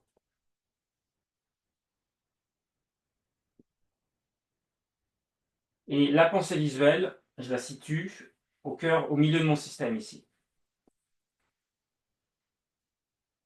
La pensée visuelle. Donc c'est sketchnoting, mind mapping. Et en amont ici, je peux travailler sur la captation. Et donc, regarder des vidéos, il n'y a pas besoin il n'y a pas besoin de qualité particulière. Mais sur la lecture, il y a vraiment des techniques qui marchent mieux que d'autres. Et vous allez avoir la lecture efficace ici, qui vous permet de mieux synthétiser ce que vous allez lire et que vous allez injecter dans la pensée visuelle.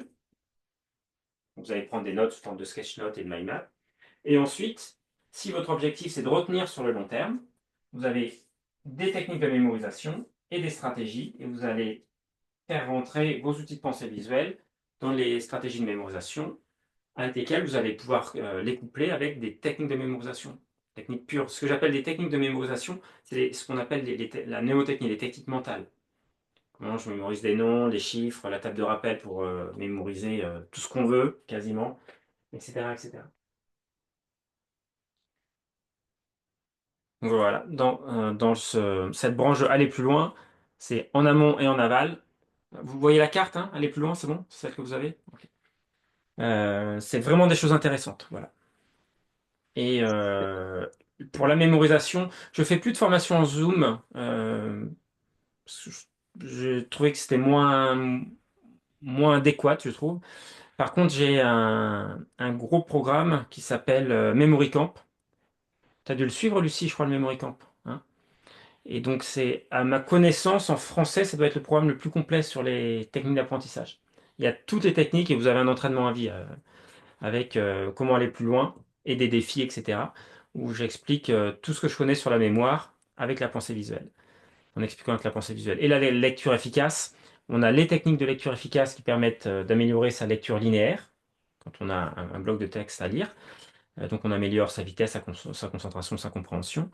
Et très important, on a aussi les stratégies de lecture, comment on prend de la hauteur sur le texte pour aller chercher les idées clés, hein. On a vu un petit aperçu de ça avec l'aspect clarification qu'on a fait ensemble sur le texte des 5 conseils pour les apprentissages. Bien évidemment, hop, si je reprends mon schéma derrière, à la verticale de la pensée visuelle, ben, je peux multiplier les outils, hein. Je peux me former au mind mapping. Alors, vous avez des masterclass sur le mind mapping. Il y en a 2 actuellement. Euh, c'est ça, il y a les bases du mind mapping et organiser vos idées avec le mind mapping. Euh, mais si vous voulez vous former, il n'y a rien de tel que ce que vous avez fait en sketchnoting et vous former en Zoom comme ça, en praticien, une journée, puis 3 sessions. Et la remarque que tu as fait, Hubert, tout au début, quand tu as dit que tu commençais à écouter différemment, quand tu regardes les replays des cours, euh, le mind mapping, on a ça encore plus fort. Parce que tu as fait le mind mapping, Hubert? Je sais plus. Je l'ai pas fait avec toi, mais j'avais suivi un atelier de mind mapping durant lequel j'ai découvert les Mhm. principes. Et c'est vrai qu'après, j'ai essayé de beaucoup l'appliquer. Et d'ailleurs, j'ai essayé de l'appliquer un peu à tout, et alors que je me suis rendu compte que ça s'appliquait pas toujours à tout, et que parfois il y avait des trop d'arborescence, quoi. En fait, faut arriver soit à le réduire ou à en faire plusieurs, c'est-à-dire des mind maps dans les mind maps. C'est exactement. Voilà, Comme- petit à petit, Et en mind j'apprends map, par l'erreur. c'est ça. En mind map, je sais pas si tu as appris comme ça, mais on met qu'un mot-clé par branche, par exemple. C'est Ouais. hyper important, qu'un mot-clé par branche. Et le fait de raisonner comme ça pousse à fond ce que tu as commencé à toucher du doigt dans l'écoute active, tu vois. On peut le faire en sketch note, hein, mais il y a un truc qui est vraiment puissant. Moi, c'est comme ça que je me suis débloqué, hein. Alors, parce que j'ai commencé par le mind map. J'aurais pu peut-être me débloquer en commençant par le sketch note, je sais pas. Et donc, les deux sont complémentaires. J'ai l'habitude de dire, hein, un sketch noteur va faire un bien meilleur mind mapper et un mind mapper va faire un bien meilleur sketch noteur. Si vous pratiquez un peu les deux, bah, vous voyez que il y a quand même des parallèles, c'est très intéressant. Et des fois, on peut fusionner un peu les deux. Pour aller plus loin, si la partie dessin vous intéresse, donc j'ai 2 programmes sur le Pictomaster. Donc le généraliste, entre guillemets, qui reprend ces 6 ou 7 sessions, je crois, d'1 heure et demie à peu près, euh, qui reprend les bases qu'on voit en mind mapping et en sketchnoting, qui reprend les personnages qu'on a fait et beaucoup d'autres choses sur le dessin avancé. Et vous voyez, ça doit durer plus d'une dizaine d'heures, hein, de contenu. Donc on ne peut pas faire ça dans la formation. Le but, c'est de vous donner dans la formation sketchnoting et mind mapping, c'est de vous donner ce dont vous avez besoin pour commencer à pratiquer tout de suite, que vous soyez opérationnel. Et si vous voulez aller plus loin sur le dessin, voilà, c'est plutôt sympa. Et le Pictomaster spécial personnage, on a fait ça l'été dernier. C'est dessiner les personnages de type 2, ceux que je dessine avec le corps rectangulaire là, que je colorie en bleu. On va beaucoup plus loin dans l'analyse de l'anatomie, les postures, etc. Et de mémoire, il y a 130 personnages qu'on dessine ensemble, qui sont classés par type d'action, etc. Donc ça vous donne une énorme banque de pictos en tête pour les intégrer dans vos sketch notes après. où on a des pictos seuls, à deux, en interaction, etc., etc. Interaction positive, négative. Euh, pour ceux qui auraient besoin d'utiliser la pensée visuelle à titre professionnel, la facilitation graphique, donc le sketchnoting pour les autres, on pourrait dire ça peut être intéressant de creuser. Euh, voilà, si ça vous intéresse de vous former avec moi, je vais faire lancer ça, je crois que j'ai prévu ça en juin de mémoire. C'est ça. Ça va s'appeler la pensée visuelle pour les formateurs, les enseignants et les coachs. Donc c'est pour ce public-là, je vais transmettre mes pratiques de pensée visuelle, la facilitation graphique, mais au-delà de ça. Et c'est toujours, si vous reprenez le schéma que je vous ai fait, au niveau de la pensée visuelle, c'est à la verticale. C'est-à-dire, je peux monter en compétence MindMap, Sketchnote, facilitation graphique, et puis d'autres outils, si je le souhaite, de synthèse. Et puis, si vous le ressentez, pour intégrer certains outils, je propose aussi des prestations d'accompagnement. Vous me contactez. C'est pas encore, ça fait longtemps que je le fais, mais c'est pas, je le faisais un peu en sous-marin entre guillemets, et c'est en cours d'officialisation sur le site cette partie accompagnement. Donc voilà, c'est juste pour vous ouvrir, continuer à pratiquer le sketchnoting, c'est le plus important. Et si vous voulez continuer à progresser, bah, vous pouvez aller dans ces différentes directions, ce qui vous paraît le plus pertinent pour vous, pour vos pratiques en termes de prochaine étape. Ceux qui veulent passer la certification, c'est tout simple. Vous me faites deux sketch notes euh, sur ce que vous voulez. Je ne vais pas imposer le thème. Un texte, une vidéo. Vous me donnez juste les sources si c'est possible. Et puis bah, là, vous avez les critères et indicateurs qui permettent d'évaluer votre sketch note. Et normalement, c'est bon, hein. Donc, l'aspect général hein, du sketch note et les éléments constitutifs, ça va être plutôt la structure. Donc, équilibre, lisibilité, attractivité du sketchnote. Et vraiment, le plus important, c'est la structuration. Est-ce que j'ai un point d'entrée clair? Est-ce que j'ai bien hiérarchisé avec la typo, la couleur? Hein, est-ce que les différents niveaux d'importance de l'information sont visibles? La structuration de l'information, conteneur séparateur ou des espaces vides. Est-ce que j'ai des blocs qui sont bien identifiés, bien connectés entre eux de façon logique, etc. Et puis l'utilisation des pictos. Vous voyez, les pictos, encore une fois, ils viennent à la fin de la liste. Mais c'est important qu'il y en ait un. Voilà sur la forme et sur le fond, c'est la synthèse de l'information, si c'est correctement synthétisé ou pas. Mais ça, c'est presque anecdotique parce que de toute façon, un sketchnote, c'est personnel. Donc, vous allez récupérer l'information qui vous intéresse. Et vous faites ça quand vous voulez. Il n'y a pas de date de limite. Quand vous sentirez prêt, vous prenez votre texte, votre vidéo, vous faites les deux sketchnotes, vous me les envoyez. Je vous fais un retour vidéo et puis je vous envoie votre magnifique certificat de sketchnoteur méthode Cyril Maître. Et avant de se quitter, ce que je vous propose, hein, c'est bien sûr de continuer à faire des sketch notes. Continuez. Vous connaissez ma maxime, il y a ceux qui commencent ce soir et ceux qui commencent demain. Bon, vous avez tous déjà commencé. C'est la bonne nouvelle. La seule différence, c'est qu'on n'a plus ce rendez-vous hebdomadaire. Et donc, ça va être à vous de continuer de vous automotiver. Hein. Vous n'avez plus une deadline avec quelque chose à partager, etc. Donc, dans la continuité, dans ce qu'on a vu là et la dernière fois, s'ouvrir à d'autres pratiques visuelles, que ce soit à d'autres praticiens et à d'autres outils. Hein, voilà, en résonance avec ce que je vous ai dit précédemment. Le sketchnote, c'est top. C'est comme le mind map, ce n'est pas une panacée. Et si vous commencez à sentir une appétence pour l'efficience cognitive, etc., ça peut être bien quand vous aurez atteint un niveau de pratique suffisant d'aller creuser du côté du mind mapping, la facilitation graphique si vous en ressentez le besoin, la carte conceptuelle, qui est une autre façon d'organiser l'information, etc. Et puis donner des nouvelles sur le groupe, c'est toujours sympa. Vous pouvez poster vos sketch notes pour les partager. J'adore regarder les productions des gens que j'ai formés et de vous voir évoluer, c'est toujours un grand, grand plaisir. Donc voilà ce que je voulais partager ce soir avec vous. Hop, pour terminer ce parcours ça fait 3 semaines, je crois, hein, déjà, cette troisième semaine.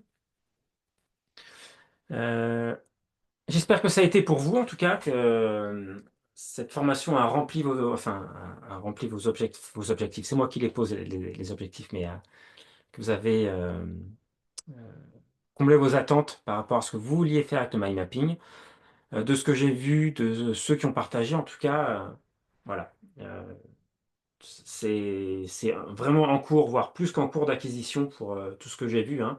Vous avez les automatismes, vous avez acquis les premiers automatismes en tout cas, de synthèse, de hiérarchisation, etc. Donc c'est vraiment top. Est-ce que vous voulez me faire un retour en 2 mots ou on s'arrête là? Est-ce que vous avez des remarques à faire sur la formation? Est-ce que vous voyez des axes d'amélioration, etc.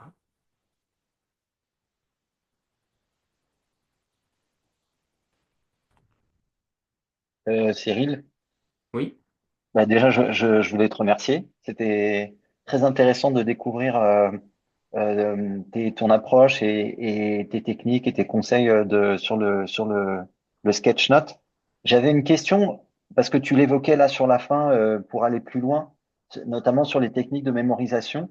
Euh, j'ai chargé le module que tu proposes là pour le défi sur les 100 décimales de pi.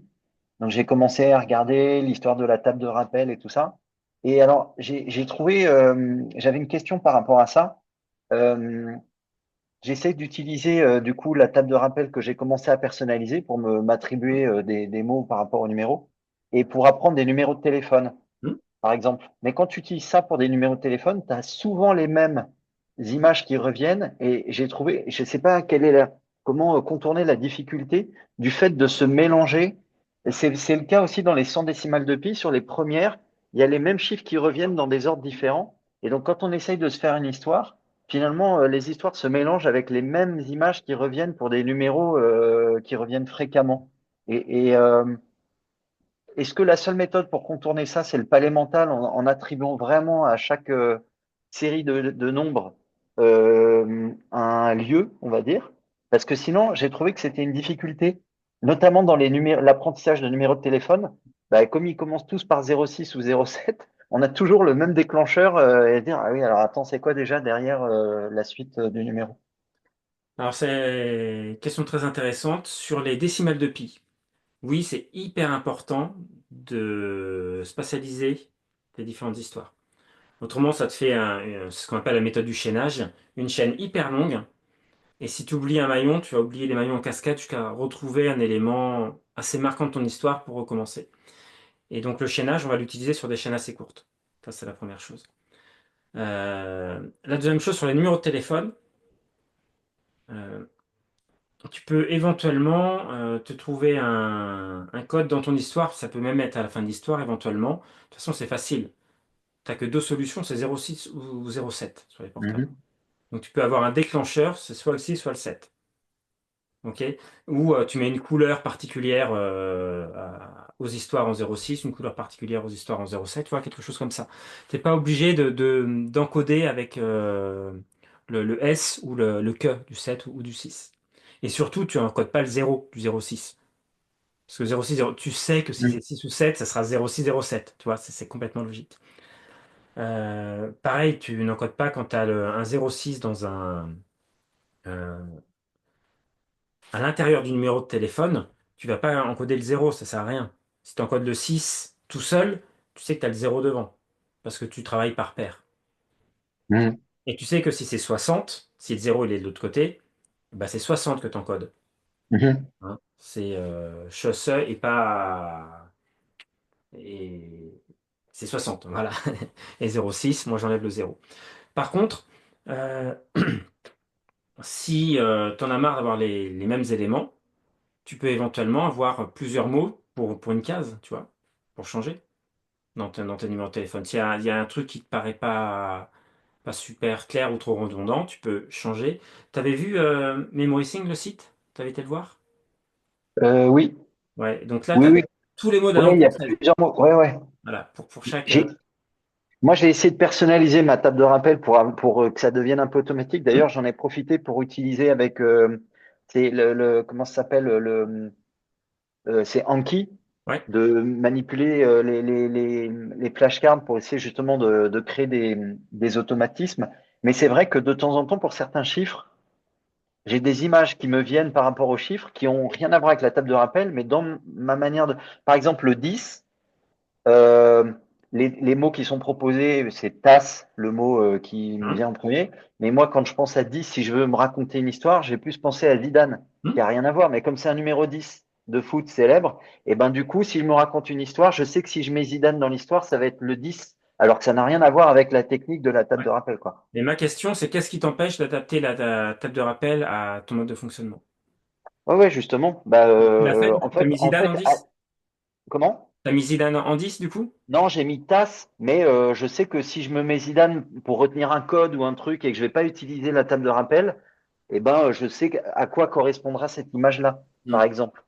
Parce Mais qu'il y a des éléments, il y a des éléments ouais, qui sont plus ou moins faciles dans les mots qu'ils proposent.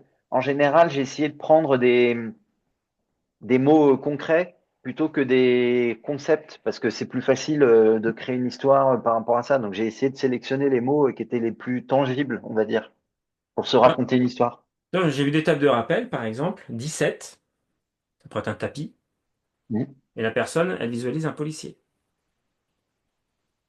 Et ça marche très bien. Le... Je suis obligé de donner un cadre, c'est comme ça que ça s'enseigne, hein. Le code chiffre-lettre, table de rappel avec Ouais. l'information. Ok. Mais ensuite, vous êtes vous avec vous-même et profitez de vos fonctionnements naturels qui marchent pour adapter. Les techniques de mémorisation mentale, c'est beaucoup, beaucoup de créativité. Mhm. C'est-à-dire, il y a les techniques de base telles qu'on les apprend, et comment je les mets à mon service, bah, cette adaptation-là, c'est important de faire preuve de créativité. J'ai répondu à ta question ou pas? Ouais, ouais, je te remercie. Non, mais c'était une petite digression par rapport au sketchnote, mais comme ça rejoignait sur la fin de Tout à ton fait. intervention sur les techniques de mémorisation et comment mélanger tout ça aussi dans un but d'efficience cognitive. Voilà, je profitais de l'occasion. T'en es où sur Bon. les décimales du coup? T'as commencé? Ouais, ouais, j'avais commencé, j'en suis à 30, j'en suis à un tiers, mais je l'ai pas fait de manière très, Pas régulière? Ah, euh, ouais, ouais, ouais, donc, ok. mais ce qui m'a pris du temps et j'ai essayé de prendre le temps, c'était de m'approprier la table de rappel. D'accord. Et ça, il n'y en a pas besoin pour les décimales de pi, hein. Non, je sais, mais du coup, je voulais profiter de l'exercice et de l'effort Ça. que ça demandait Mm. pour essayer de bien l'intégrer et pouvoir l'utiliser à d'autres fins que Mm. les décimales de pi, en fait. Et Bah, tu donc, du vois, coup, faire l'exercice soit sur des numéros de téléphone, soit sur des codes, soit sur des trucs comme ça pour essayer de me l'approprier petit à petit. et moi j'ai eu la démarche inverse. J'ai appris les décimales de pi pour commencer à approprier la table de rappel. Ouais. Et après, c'est facile de l'automatiser parce qu'il n'y a pas il y a pas les 100 cases, hein, dans les 100 décimales de pi, forcément. Mhm. Mais c'est une autre démarche. Et au moins, ça permet d'avoir une réalisation concrète, tu vois. Je Ouais. trouvais que c'était plus motivant. Mais les numéros de téléphone, j'avais fait aussi avec mes enfants, une dizaine de numéros enfin, les parents, les portables, les grands-parents, etc. Ok, super. D'autres remarques ou on est bon? Dites-moi tout. Juste une petite question à Oui. propos de Bicablo. Tu avais dit le premier, c'est le dictionnaire d'images, mais tu avais parlé un qui était moins bon, là. Je ne sais pas si c'est le deuxième ou le troisième. Alors, les Mikado, il y en a quatre. Je pense pas qu'ils en aient ressorti d'autres. Le premier, alors moi j'ai les anciens. Vous me voyez en grand, c'est bon? Oui, Les anciens modèles. Euh, donc celui-ci, vous voyez, par exemple, des conteneurs, voilà, des conteneurs de dialogue. C'est vraiment un style très simple, hein. Moi j'ai pas mal pratiqué avec celui-ci, vous voyez, par exemple. Je vous montrerai. Voilà. L'histoire, je me suis inspiré de Bicablo. Le chronomètre, je le fais autrement. L'ampoule, je la fais aussi autrement. J'aime pas trop leur ampoule. Mais c'est vraiment du trait de facilitation graphique pour que ça aille vite. Donc le un. Le 2 à éviter, sincèrement. C'est très très business. C'est beaucoup de répétitions du premier. Et c'est vraiment très très business, vous voyez, avec ce genre de situation. Enfin, c'est vraiment très très orienté, un groupe de travail, etc. Le 3 c'est sur les émotions. Donc il y a des émoticônes et puis il y a beaucoup de. Je me suis inspiré pour vous voyez, des choses comme ça. Enfin, des émotions de près ou de loin avec les bonhommes Bicablo. Donc c'est pas tout à fait comme ça que je l'ai fait, moi. Mais c'est un autre style, voilà. Et le quatrième, c'est vraiment pour les professionnels, c'est pour faire la facilitation de groupe avec des trames de posters comme ça, des trames de paperboard quand on accompagne des groupes. Là, c'est vraiment à vocation pro. Et donc, Le un et le 3 si tu en as à choisir, et le un pour commencer. T'as fait les personnages avec moi, toi en plus, t'as fait. Oui, tout à fait. Puis j'ai Ouais. encore ma banque de pictos qui sont magnifiques, je les adore. Ouais, c'est sympa, hein? Hyper sympa. Oui, oui, tout à fait. Donc, le un si tu en as un à choisir, tu vois, le un si tu veux tester. Parfait, merci. Par contre, ça va te coûter cher en frais de port pour les États-Unis, ouais. Pour le Canada. Canada, oui, puis le transport. Alors peut-être que je vais l'acheter numérique. Je crois qu'il est disponible numérique. Ah oui, ils ont sorti ça, je crois, ouais. Sur une application, tu dois pouvoir l'acheter sur l'application. Je pense, un truc comme ça. C'est ça. Ou si je connais quelqu'un qui va à Paris, ben, je lui demanderai de m'en acheter un. Exactement. Ok. C'est bon? J'avais une autre question, Cyril. Oui. Toi, tu as participé au championnat enfin, aux compétitions là, de mind mapping Mm. et tu disais aussi que parfois tu avais formé des personnes qui y participaient. Ça se passe tous les ans en France. Est-ce qu'on peut y assister sans être concurrent ou participant ou est-ce que c'est que ceux qui sont entraînés pour, entre guillemets, les épreuves qui se réunissent Non, ou non, est-ce que c'est ouvert au public? Mais c'est je sais ouvert pas au, quand est-ce que. c'est ouvert au public. Je ne sais pas si c'est gratuit, par contre, parce qu'il y a pas mal de frais d'événementiel, quoi. Ouais. Non, c'est Et, pas gratuit, hein. comment? Si je peux me permettre, non, c'est pas gratuit. C'est pas gratuit, même pour le public, hein. J'ai un doute. Oui, en fait, il y a des conférences, donc non, non, c'est pas gratuit. Alors, les Mais conférences, mais le jour des championnats. le jeu, non, non, toute pratique, je crois que tu payes. Ah non, non, non, excuse-moi, en plus, Hubert, non, il n'y a pas de Ouais. public pendant les épreuves. Ah, c'était ma question, ouais. Il C'était n'y de a pas de savoir, public ça aurait été pendant les marrant épreuves, et même les d'observer, parents d'aller. sortent. C'est-à-dire, il y a les enfants, Ah oui, c'est vrai, tout à fait. et, Oui, et 5 minutes avant que ça commence, tout le monde sort parce qu'il y a besoin d'être vraiment au calme et concentré. Ah ouais. Et la journée 2, c'est une journée de conférence, et là, tu payes ta journée de conférence. Et les résultats sont annoncés après la journée 2. Et ça se passe en France ou à Alors, il y l'étranger? a les championnats de France une fois par an, qui sont organisés par des amis, Kamel et Nadia. Et les championnats du monde, c'est quand il y a quelqu'un qui veut le faire. Cette année, je crois qu'il n'y a rien. ici, à Taïwan, ce sera à Taïwan. Ah, c'est sûr? C'est confirmé. Ok. Normalement, après, ce que je peux inviter, Alors, c'est en 2024 qu'il n'y a rien eu, je crois. c'est si en 2024, il y a eu en décembre en Turquie. Ah oui, d'accord. Donc, bah, c'est tant mieux parce que quand on était à Paris, là, j'avais entendu dire qu'il n'y avait rien. Ou Si, si. si, il y a eu. Ah, d'accord. En fait, pendant même l'épreuve, il y a aussi ce qu'on appelle la Web A League. Pendant que, tu sais, il y a eu Nicolas Lisiak qui était présent Hmm. Ah oui, il y a ça aussi. donc il y a la Web A League où tu peux, désolé, hein, si je peux me permettre. Vas-y, Farid, au contraire. Et en fait, ce qui se passe, c'est que tous les 3 mois, tu as des épreuves où tu peux participer qui va te permettre de. Mais en fait, c'est plus de l'encouragement pour progresser soi-même. En fait, il faut pas voir ça comme quelque chose d'être en épreuve tous les 3 mois et tout. Et à la fin, bah, ça te permet de voir justement les échelons et de peut-être pas après prendre un billet pour Taïwan pour essayer de faire les championnats du monde. Donc, c'est aussi payant. Je trouve que c'est un bon moyen de s'exercer, Ça, d'avoir une discipline. ouais, ça reprend le principe du tennis, un peu, tu sais, avec le circuit toute l'année, tu comptes les points Ça. pour prendre un classement à Et, l'année. c- Voilà. et c'est en ligne. Voilà, je le précise, c'est en Oui, c'est ligne. en ligne. Tout à fait. Mais pourquoi tu voulais voir ça? Non, par curiosité, voir comment ça se passait, et puis enfin, m'intéresser à ça, mais Alors, il y a deux plus comme. solutions. Ouais, Un, tu participes, ou deux, t'arbitres. ouais, Et le Hubert, mieux, si c'est je de peux me commencer par permettre, participer. ouais, Hubert, si je peux me permettre, franchement, c'est ouais. une bonne expérience. Bon, t'as plusieurs championnats. T'as les championnats de France qui sont souvent situés à Paris, pas loin d'Aubervilliers. C'est Kamel et Nadia qui organisent. Ça fait 3 ans, je crois, qu'ils organisent. Hmm. Et franchement, je t'encourage vivement à participer parce que tu vas peut-être débloquer certaines choses. Le fait tu sais, d'être dans une ambiance comme ça et faire des rencontres aussi, parce que je pense que tu vas pouvoir rencontrer du monde qui est un peu dans le même état d'esprit et tu vas pouvoir échanger aussi. Donc, c'est vraiment intéressant et tu vas avoir beaucoup de personnes accessibles. Donc, même les arbitres, tu vas pouvoir échanger avec les arbitres, tu vas pouvoir. Vraiment, c'est sympa en fait. Ouais, il y a une très très bonne ambiance. Et avec Claudia, je sais pas si vous connaissez Claudia. sais pas si tu as vu Claudia, qui travaille avec moi, mais qui a eu un petit garçon il y a quelques mois et bon, elle avait autre chose à faire. On prépare des équipes pour les championnats. Sauf cette année, ça s'est hyper mal goupillé avec les JO, il y a eu des décalages de salles et on a décidé de ne pas le faire. Et nous, on a une phase de préparation sur 8 semaines. C'est ça que je voulais te poser comme question. Ouais. Et C'est là, peut-être là-dessus que je vais venir. ouais. Et là, sincèrement, tu passes avec la formation de 2 jours. De toute façon, il faut faire les praticiens d'abord. On ne revoit pas les bases. D'accord? Une fois que tu as les bases et une pratique correcte, tu deviens de MyMapper à vraiment très très bon. C'est obligé. Avec les automatismes en prise de notes.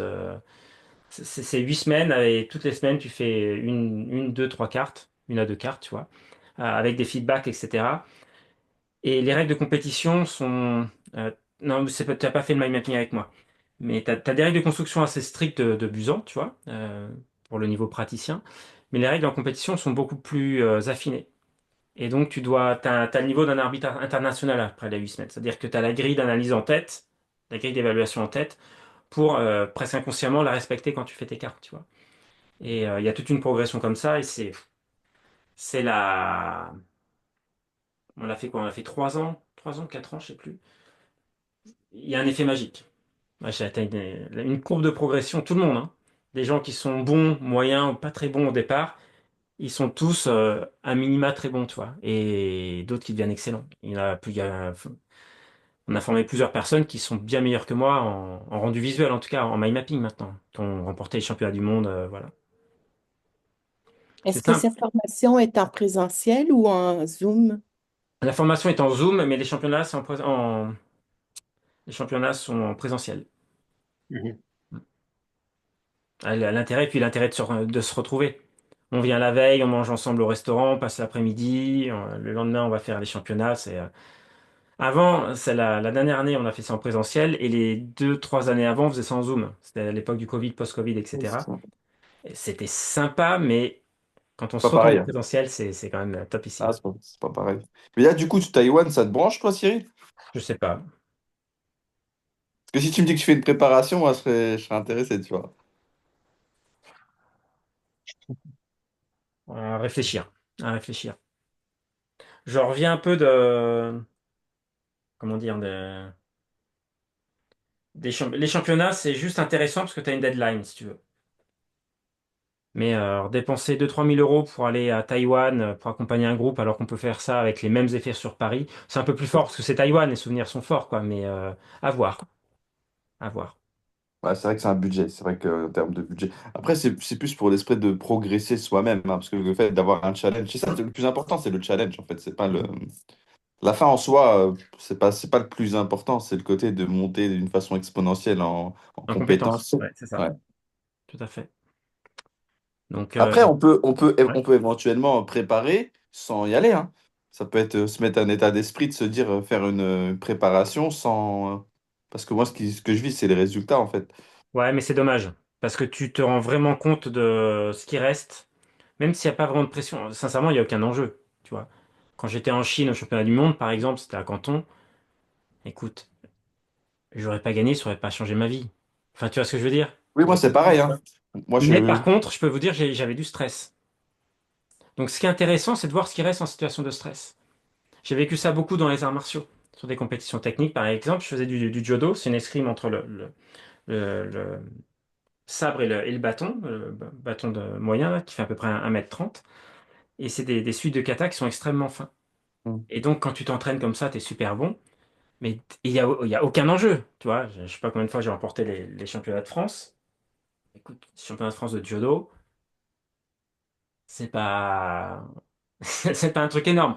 Et je peux te dire que ça induit du stress. Et ce qui est intéressant, c'est dans une situation de stress, Gérer, forcément, tu as une perte de. T'as, t'as perdre, perdre de moyens. une perte de moyens, voilà. C'est pas une perte de compétences, mais tu as une certaine forme de perte de moyens. Et dans cette situation-là, comment tu gères et qu'est-ce que tu produis? Moi, je suis tombé malade, hein. Quand je suis parti en Pologne, je suis tombé malade. Ah ouais? J'étais malade pendant une journée, j'étais malade. Après, heureusement, mais il y avait une semaine. On a fait de la visualisation, parce que ça permet aussi de. Il y a pas mal de choses, etc. Parce qu'il y a des choses à mettre en place. Parce qu'après, Je pars du principe où on s'entraîne quand même sur des compétitions, hein, une compétition mondiale. Après, on est, comment dire, un athlète de très haut niveau, donc il faut quand même suivre un programme, pousser, même au niveau de la nourriture et tout, c'est hyper complexe. Donc, avoir un rythme de vie, etc. Moi, c'est ça que j'aimais bien, en fait, c'est toute la partie, le process, en fait, tout le process derrière qui permet d'exceller. Tu veux que je te révèle un truc, Farid? Dis-moi, Pour ma préparation pour les championnats du monde en 2018, dis-moi. en mind mapping, zéro préparation. C'est vrai? Ouais. Incroyable. Et je vais te dire, je me suis préparé pour les championnats de France. Je devais pas les Ok. faire en 2018. Et puis à l'époque, ouais, je co-organisais avec Vincent Delourmel, que tu connais peut-être, et Nicolas et Jérôme ont co-organisé le congrès de la mémoire tous les ans. Et on Ok. s'appelle l'été pour ça, avec Nicolas. Et il me dit, tu viendrais pas en août? Et j'étais en vacances, hein, c'était une semaine et demie, 2 semaines avant, je sais plus. Donc c'était début août ou fin juillet. Tu viendrais pas, etc. Je lui dis, bah non, ça m'intéresse pas, le championnat. La compétition, je trouve que je préfère la vision coopérative que compétitive, en fait, Ok. et je sais plus ce qu'il me dit, et puis, bon, pourquoi pas. Il trouve un argument, je dis, ouais, ça peut être sympa, pourquoi pas. Et là, je veux me préparer, et on me dit, attends, je vais me mettre en galerie, c'est plus sympa. Et là, il me dit, bah non, tu peux pas avoir la grille d'évaluation, c'est que pour les arbitres. Elle n'est pas publique. C'est en 2018, ça. Heureusement, ils ont changé des choses. Et je dis, ben, comment faut faire? Ben, faut payer, en fait. Il faut sortir 250, il a fallu sortir 250 balles pour suivre la Ah ouais. formation d'arbitre sans arbitrer, juste pour avoir la grille. Et ça a été la meilleure chose que j'ai faite parce que c'est ça qui m'a permis de bien maîtriser la grille. Et je me suis entraîné juste une semaine pour cadrer mes pratiques à la grille d'évaluation. Voilà. Et j'ai remporté les championnats de France comme ça. Et j'ai eu deux, trois échanges avec Tony Buzance ce week-end-là. Il Mhm. m'avait dit, ah, c'est très bien ce que tu fais. C'est vraiment du niveau des championnats du monde et tout ça. Tu penses venir au championnat du monde? Ben non, c'était pas dans les plans, tu vois, c'était pas dans les plans. Et, euh, et je me suis greffé à un groupe qui allait là-bas. Tu connais peut-être Steve Abdelkarim, Farid? Oui, oui, je connais. Ouais, ouais, Enfin, on se connaît pas personnellement, mais j'ai beaucoup entendu parler de lui. qui s'est complètement retiré. J'ai quelques contacts avec lui. Il est complètement retiré de la circulation, avec Ouais, une c'est approche ça. un peu particulière. Et donc lui, il avait monté un groupe et tout ça. J'avais rencontré un championnat de France avec son groupe. Et personne ne savait faire des cartes mentales. Et ils ont été au culot ou au talent, vous choisissez. Et un groupe, ils sont hyper sympas. On est toujours en contact. Voilà, ça va faire bientôt 10 ans. On est toujours en contact. On a un groupe WhatsApp. Et entre les championnats de France d'août et les championnats du monde de décembre, je leur avais dit, bon, on va pas y aller comme ça. Enfin, je les avais un peu formés, entre guillemets. J'avais fait deux, trois déplacements à Paris. Je les avais initiés à la carte, quoi, pour que ça ressemble à quelque chose au championnat du monde. Et je me suis greffé à ce groupe-là, sans plus les entraîner, hein. C'était vraiment, j'aurais donné deux, trois ficelles. Et je me suis pas du tout entraîné pour les championnats du monde. Et par contre, je faisais beaucoup de facilitation graphique et de sketchnoting à l'époque. Et la compétence, elle est là. Si tu maîtrises la grille d'évaluation, que tu sais faire des cartes, hein, c'était 2018, des cartes, j'en faisais activement depuis 2013. Ce que tu partages là, c'est très, très, très puissant parce que Mm. je fonctionne comme ça aussi, un petit peu moi aussi pour mes certains accompagnements. Mm. Je trouve que parfois, il faut directement aller à l'essentiel, d'attendre directement de voir quels sont les objectifs, sur quoi tu vas être évalué et travailler toutes les parties. Et j'encourage même mes élèves aussi, les plus gros coefs, travailler les plus gros coefs Bah oui, c'est directement. logique. Et ouais, pour moi, c'est tellement logique, Bon mais sens. pas pour tout le monde. Malheureusement, c'est pas pour tout le monde. Et il y en a qui sont plus dans la facilité, mais travailler vraiment sur la partie les plus gros coefs c'est de la stratégie en fait. Tout est une question de stratégie et c'est comme ça que ça fonctionne en fait. Du global au détail. Donc zéro préparation vraiment technique, mais je pratiquais beaucoup Hubert, ce que tu as dit à l'intro, ce que tu commences à percevoir quand tu écoutes, etc. J'avais créé plein d'automatismes à force de pratiquer. Et encore une fois, je suis vraiment, vraiment pas né comme ça, hein. Tu m'avais connu, je détestais l'école, les formations, j'étais le dernier à apprendre. Enfin bon, c'était un autre monde. Euh, Mais c'est souvent le cas, hein. Et ouais. la plupart des personnes qui ont du mal, qui ont eu du mal avec l'école, c'est un petit peu une revanche de dire, ouais, on veut comprendre le process Et puis c'est comme ça, une fois enfin, on part de nous-mêmes, de comprendre, ben, on se dit, ah, en fait, c'est génial, en fait, on arrive à débloquer certaines choses. Et c'est là, on se dit, ah, si j'avais su ça au moins quand j'étais ado, bah, bon, c'est comme ça. Et nos plus grands défis sont nos plus grandes forces. Mm. C'est-à-dire le truc que tu n'arrives pas, etc. Si tu traverses le truc, tu vas apprendre quelque chose. Et c'est souvent là-dessus que tu peux t'appuyer après, qui va devenir ta plus grande force. C'est impressionnant. Ok, donc ouais, commence par les championnats de France, si tu veux, Hubert. Yeah. Non, c'est Et vraiment où est-ce qu'on peut se renseigner? Il y a quoi? Il y a un site où on Ouais, Oui, peut. tu cherches, c'est Fast Genius. C'est quoi? Fastgenius.fr, je crois. je te passerai, si tu veux, Hubert, je partagerai Sur sur le le Sur groupe. Telegram? Telegram, ouais. Ouais, Telegram, Oui, on avec peut plaisir, éventuellement. Farid. Mm. Ouais. Avec plaisir. Kamel et Nadia qui organisent ça. Mm. Je te Ok. partagerai aussi les autres infos si tu as besoin. En tout cas, voilà, moi aussi. En tout cas, merci à tous. C'était vraiment sympa de vous rencontrer, de vous connaître. Et n'hésitez pas, voilà, si vous avez des remarques ou des choses, je suis pour le partage aussi. Donc, ça me fait toujours plaisir d'échanger sur les méthodes et tout. Je trouve qu'on apprend des autres aussi. Voilà, n'hésitez pas à solliciter pour quoi que ce soit ou à échanger. Et merci Cyril pour tout ce que tu nous as apporté. Je dis, est-ce que tu nous apportes? Est-ce que tu vas nous apporter? Parce que j'espère que l'aventure ne s'arrête pas là. Et puis je vous dis à bientôt Bah pareil. et, et à très vite même. Bon, bah écoutez, on s'arrête là, c'est bon? Ouais, pour moi c'est Ouais. bon. Bah écoutez, passez une très belle soirée, continuez à sketchnoter, puis bah, le groupe Telegram reste ouvert, hein. Ok, Ok. très bien. Merci. Allez, bonne Merci Bonne soirée. beaucoup. continuation, et puis à bientôt. Oui, j'ai pas dit ceux qui veulent faire la lecture, il y a la prochaine session le 19 avril. Ceux qui veulent continuer dans la lancée sur l'efficience cognitive, sur la lecture Euh, efficace. la mémorisation, c'est quoi exactement? La mémorisation, c'est le memory camp, c'est, je sais plus, il y a 6, 7 ou 8 sessions qui sont tournées dans les conditions du direct, comme ça, mais qui se suivent en asynchrone, en e-learning, quoi. D'accord, d'accord. Je regarderai, c'est sur ton site, c'est ça? Même pas, il faut que je refasse. Ces programmes ne sont pas officiellement sur mon site. Mais je fais une confidence, attendez, dans 10 jours, c'est mon anniversaire. Bon, écoute, ça marche. Ça Et marche. dans Joyeux anniversaire. En général, le- c'est moi qui offre les cadeaux, mais en avril, je fais une grosse promo autour du vin, ouais. Ok. les, les modules mensuels que tu fais là, Hmm.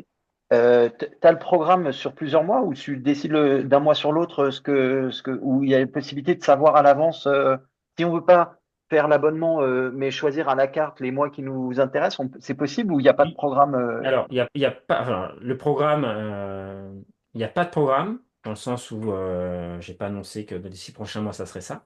ouais, Il y a un volume d'idées de formation pour 2 ans, là, et je fais, en fonction de mon actualité, en fonction de ce que j'ai envie de faire, je pioche dedans, et je fais ça. Et il y a deux formules, et tu rentres, tu sors quand tu veux, en fait. Tu as la formule mensuelle, 27 euros, c'est 27 euros. Là, ouais, il y a 2 heures et demie de formation sur la dernière version d'Xmind, tu vois, ce mois-ci, pour 27 euros. Et ça, je vais le découper, je vais le vendre 147 euros après. Et une banque de pictos, et il y a 30 pictos sur le temps. Pictos pas à pas, et puis les pictos tout faits en numérique que tu peux mettre dans Xmind, que tu peux mettre dans une présentation, voilà. Non, c'est pas sur le temps, excuse-moi, c'est sur l'éducation ce mois-ci. Le temps, c'était le mois dernier. Donc le mensuel, tu rentres, tu sors quand tu veux, en fait. Tu vois? mais par exemple si je rentre et que je ressors, celles que j'ai ratées, je peux pas les récupérer Oui, après c'est coup. Tu ça. les revends, Non, enfin tu les revends à la découpe c'est entre ça. guillemets. Ouais. Donc celle sur Xmine, elle est en cours. Celle d'avril. C'était le mois, c'est le mois d'avril, Oui, ok. c'est avril, ouais. Le mois dernier, j'ai fait sur le mind mapping, apprendre et transmettre avec le mind mapping. C'est la troisième session d'approfondissement de praticien mind mapping, où j'ai qu'une heure, mais là, je l'ai beaucoup enrichi et on fait que apprendre. Là, je montre comment apprendre et transmettre avec le mind mapping, comment l'utiliser dans les deux sens. Voilà. Ok. Et ça sera une masterclass aussi. Il faut juste que je prenne le temps de la découper. Et la prochaine fois, ça sera sur les banderoles. Donc j'ai une banque de pictos, je crois qu'il y a, je sais plus, il y a 25 ou 30 banderoles, plus ou moins compliquées. Mais les banderoles, c'est tellement technique que je vais faire la formation du mois sur ça. C'est vraiment une formation sur la pensée visuelle, sur cette partie-là. Et puis des planches pas à pas, des banderoles avec le bon ordre, etc., des traits. Ok. Et le mois prochain, je sais plus. Enfin, j'en ai 5 6 là qui sont pour les mois prochains et je les prends voilà, dans l'ordre qui est Ok. dans l'ordre du moment. Ça marche. Ok. Bon, Je bah, me je vous souhaite. suis, je me suis inscrite là, pour le Neuropack, mais j'ai pas reçu encore de trucs T'es dans inscrit mon, quand? dans mon espace. Donc, Alors non, alors le en Neuropass, 31 mars. c'est pas dans ton espace. Non, pas encore. Non, non, c'est pas dans ton espace le Neuropack. Le Neuropack, tu reçois un mail avec un lien de téléchargement, tu télécharges ça sur ton ordinateur Ah, OK. et c'est vraiment sur ton ordinateur. Et normalement, OK. euh, J'avais cliqué le lien, mais ça m'amenait à mon espace. Mais je vais réessayer. tu as reçu un mail, ça s'appelle vos accès à votre contenu ou accès à votre contenu, je sais plus, quelque chose comme ça. Alors je vais le dire. Hop. Lucie Quévillon. Hop. Bah, j'arrête l'enregistrement et puis je vais Oui. clôturer cette session. Et puis, reste Lucie, puis vous pouvez rester, hein, mais il y a pas d'intérêt à enregistrer plus. Et ceux qui nous regardent en replay, je vous dis donc bonne pratique maintenant.